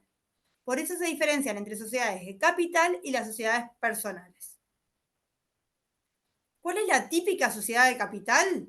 La sociedad anónima. La sociedad anónima es una sociedad de capital y ahora vamos a ver las características. Y las sociedades por acciones simplificadas, que es un tipo nuevo, también es una sociedad de capital. Después están un montón de sociedades personales, donde importa mucho más la persona del socio que el aporte que haga, que son las sociedades colectivas, las sociedades en comandita, las sociedades de capital industria, un montón de tipos sociales. Y acá me pregunta Agustín, ¿y las SRL? Bueno, las SRL tienen una particularidad, porque es un híbrido. Es una sociedad que tiene caracteres personales y caracteres de las sociedades de capital. Un poco de cada una, es una mezcla. O sea que en el medio, entre las dos grandes clasificaciones, encontramos las SRL. No, los tipos sociales son un montón, son las sociedades anónimas, las SRL, las sociedades colectivas. Lo que pasa es que todos los tipos sociales, que ahora no es a lo que vamos, se pueden clasificar en dos grandes grupos, que son aquellos donde importa más el aporte que haga el socio, que son las sociedades de capital, y aquellos donde importa más las personas o las características que tienen esos socios, que son las sociedades colectivas. Digo, las sociedades personales, perdón. Las colectivas son un tipo de sociedades personales, pero las sociedades personales. Hay un montón de tipos y no me interesa ahora. Después van a ver cuando hablen más de sociedades comerciales. Pero quiero que se queden bien con las dos grandes clasificaciones. Por ejemplo, si yo me junto con dos amigas que son abogadas también y vamos a abrir un estudio jurídico, ¿qué tipo de sociedad sería más aplicable para mi situación? ¿Qué tipo no? ¿Qué clasificación? ¿Las sociedades o las de capital o las personales? De capital. ¿De capital por qué? Un Personales estudio Porque jurídico. las tres como que son, pienso yo que tienen como las mismas características, digamos. ¿Y en las de ¿Cuál capital cuál fue, era la profe, de característica? ejemplo? Un ¿Cómo? estudio jurídico. Yo me junto con dos amigas más que son abogadas también y vamos a poner un estudio jurídico. Y yo María para mí es Fernanda de y... personal. ¿Por qué las personales? Y porque yo voy al estudio jurídico y no me da lo mismo si me atiende usted, profe, o me atiende su prima. O sea, yo me Exacto, importa porque su servicio. exactamente, creo que fue Sofía que había dicho capital. Justamente por eso mismo que habías dicho que era capital es que son las personales. En las personales importan más las características. Entonces, a mí me interesa un tipo de sociedad donde me aseguren que vamos a estar las tres abogadas y que mañana una no diga me quiero ir y le vendí mi participación a un músico. No, acá estamos porque somos abogadas, somos nosotras tres. Tenemos que asegurarnos que esta sociedad va a importar nuestros caracteres personales y que no va a poder cambiarse así como así quienes somos. ¿Sí? En cambio, si yo tengo, no sé, acciones de una sociedad que lo que me importa es obtener la ganancia, pero yo solo quiero hacer el aporte, tener las acciones y que me den las ganancias y yo no voy a participar en la administración, ni me interesa quién esté en la administración, sí, son sociedades más de tipo de capital. Y esto se va a reflejar en las regulaciones que tiene cada uno de los tipos sociales. En las sociedades que son personales es más limitada la posibilidad de transferir las participaciones.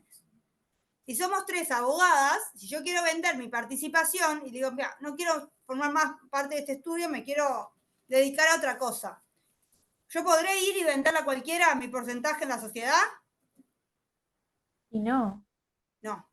Entonces la modificación de los socios probablemente requiera, va a depender del tipo social, pero aprobación de los otros socios. Unanimidad, determinada mayoría, eso veremos qué tipo social nos sirve, pero no hay una libertad para transferir las participaciones, ¿sí? En las sociedades personales. En las sociedades personales se limita la posibilidad de ingreso de terceros. Contratamos entre nosotros y si va a entrar otro, vamos a ver si estamos todos de acuerdo. En cambio, en las sociedades de capital hay una fácil movilidad, o sea, a mí no me importa quién sea mi otro socio, sea quien sea, lo que me importa es que alguien hizo un aporte de capital a la sociedad y por eso tiene una participación y que la venda quien quiera, a mí no me importa quién es.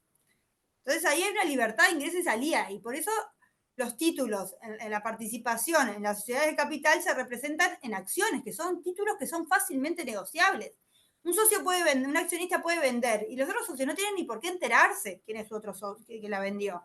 No tiene que pedir autorización, no tiene que preguntar un accionista. ¿Se entiende la diferencia, cómo se refleja? Entonces, tengo una sociedad personal, cada vez que vaya a cambiar un socio, va a tener que modificar todo el contrato y van a tener que autorizarlo los otros socios.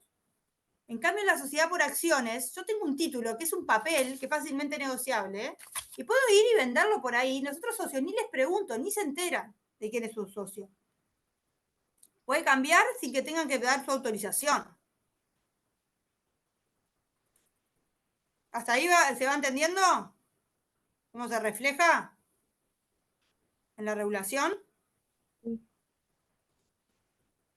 ¿O no quedó claro eso? ¿Sí? Está.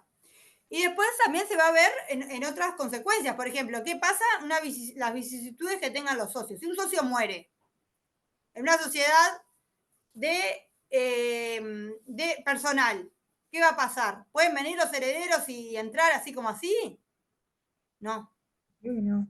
Y los otros socios no están de acuerdo, se le va a pagar la parte de su padre. Tomás, está bien, la sociedad tiene que pagar porque está bien, es parte del patrimonio de tu padre, pero no va a entrar cualquiera, no va a entrar el heredero así como así. En cambio, en una sociedad de capital, sí, entran los socios, entran los hijos. Es como un auto, es como una casa, es como cualquier otro bien. Fallece el titular y los herederos se quedan con esas acciones, sin ningún problema. ¿Sí? Y después va a estar el tema de la responsabilidad de los socios. O sea, en las sociedades personales, que hay más relación entre quiénes son los socios y quiénes participan de la sociedad, quienes realmente administran la sociedad, suele haber una responsabilidad ilimitada. ¿Qué quiere decir esto? Que los socios van a responder por las deudas de la sociedad. Si la sociedad tiene deudas con acreedores y no tiene suficiente patrimonio para responder la sociedad, pueden atacar los acreedores, la sociedad, el patrimonio de los socios. ¿Sí? ¿Se entiende hasta ahí eso también? Eso es personal. ¿Eh? Eso es personal, ¿no? Eso son las personales, ¿sí? Hay una responsabilidad ilimitada de los socios. En cambio, en las sociedades de capital, que es el ejemplo que todos conocemos, sociedades anónimas, la responsabilidad es limitada de los socios. Los socios dicen, yo aporté esto, este es mi aporte, dame acciones que yo las voy a vender. Si después pasa algo en la sociedad, yo no tengo nada que ver, digo, yo aporté esto y pierdo esto. Si después no tienen más, a mi patrimonio personal no lo ataque. Esto viene de la época también de las conquistas de América y todo eso, donde había gente, querían hacer expediciones y había alguien que estaba dispuesto a viajar, pero necesitaban que se lo financien.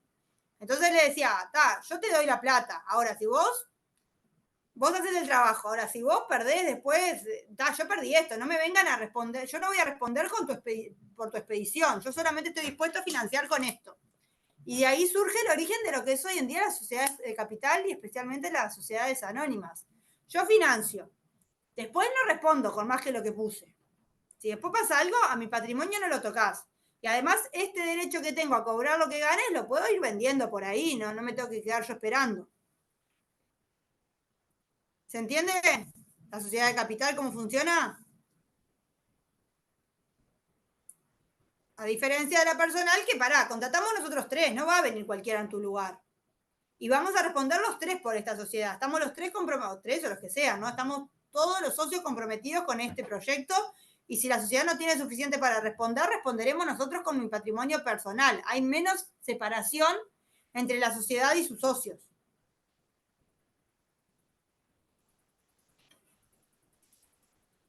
¿Hasta ahí alguna duda? ¿Se entiende la diferencia de la sociedad personal y la de capital?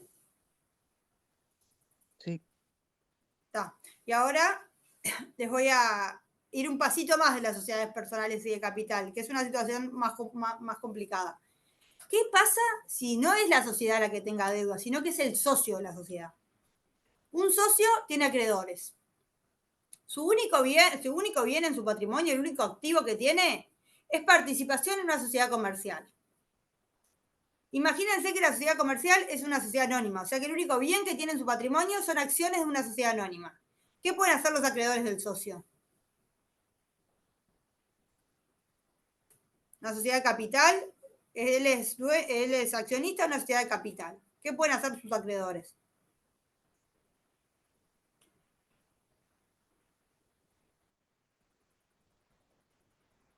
Ir por las acciones, perfecto. Podrá ejecutársela como si tuviera un inmueble y puede ir judicialmente, ejecutarlo y cobrarse, es lo mismo. Podrá ir por esas acciones, se rematará judicialmente, se quedará el socio como accionista, quien sea el mejor postor, él se cobrará con lo que surge, las embarga, las acciones, todo lo que dicen está perfecto. Es igual que si fuera un auto, igual que si fuera un inmueble, lo mismo. Las puede ejecutar como cualquier otro bien y embargar. Ahora, ¿qué pasa si lo único que tiene es participación en una sociedad personal, una sociedad colectiva, en cualquiera. Tiene participación en una sociedad colectiva. ¿Qué pasa? Sería tan fácil para protegerse de los acreedores poner todo en sociedades colectivas, imagínate, porque decís, no puede entrar nadie. ¿Cómo podrá cobrar? No puede entrar ningún tercero. ¿Cómo podrá cobrarse el acreedor ahí?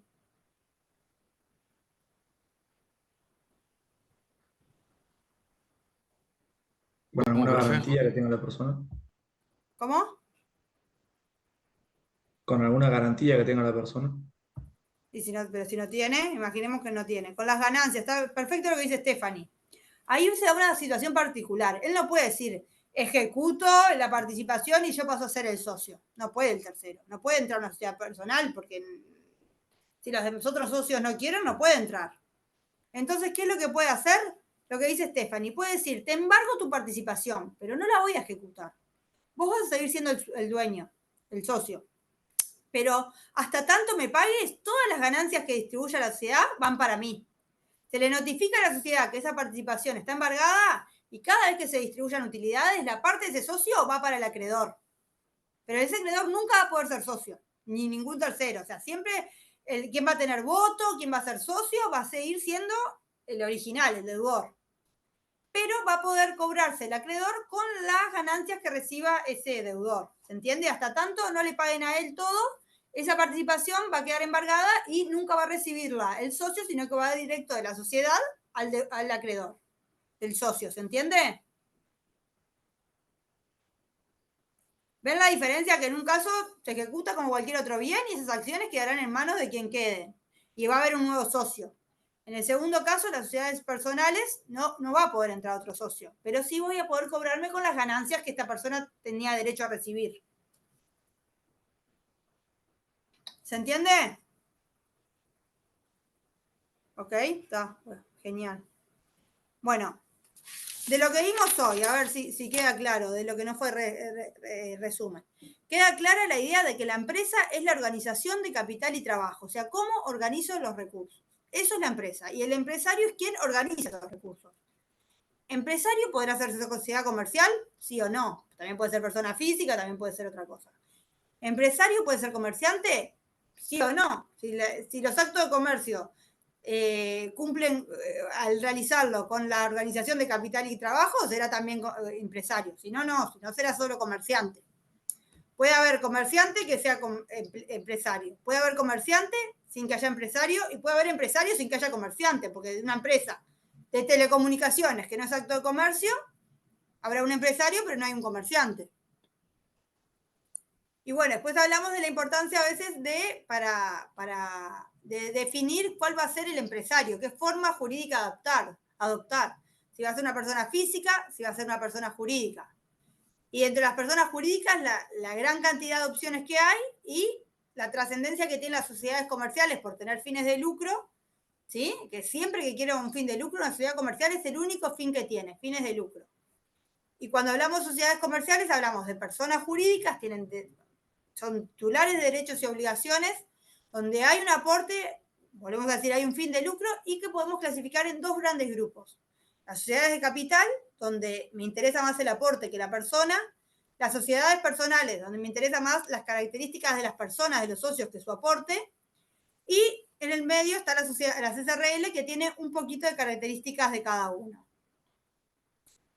¿Hasta qué punto hay que profundizar en cada tipo social? No, nadie les va a preguntar ahora por los tipos sociales, porque esto después va a haber a lo largo del derecho empresarial 1, 2, 3, van a estar viendo el tema de cada tipo social y van a estar analizando cada estructura.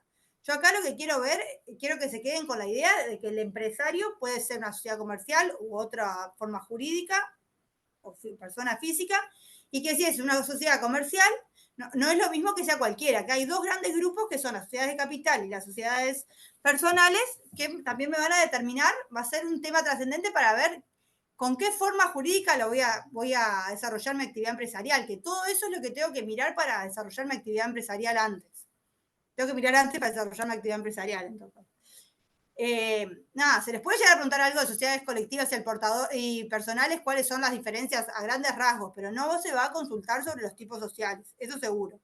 ¿Y qué tema va a estar la revisión? Hasta lo que vimos hoy. ¿Sí? Si esta es la última clase, se va a dar hasta la última clase.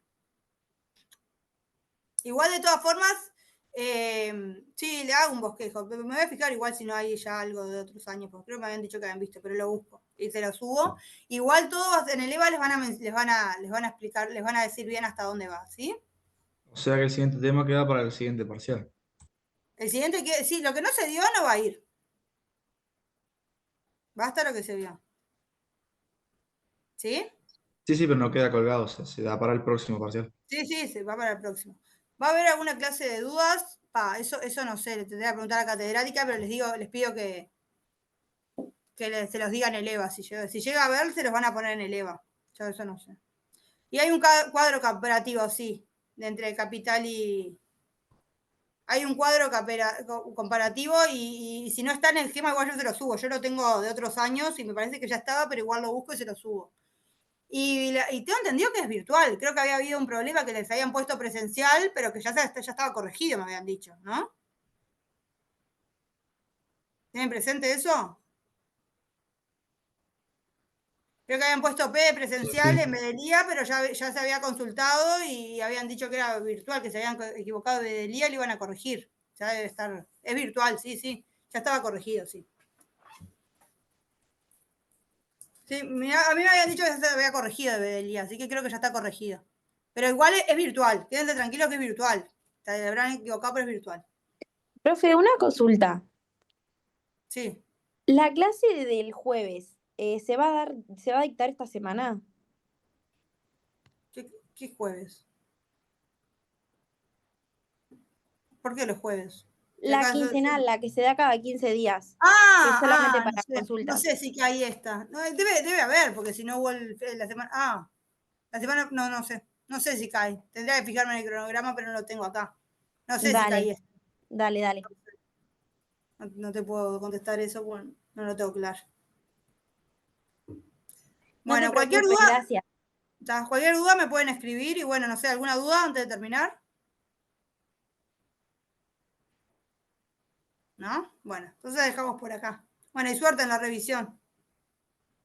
Gracias, profe. Nos vemos después del receso. Bárbaro. Sí, bárbaro. Chao.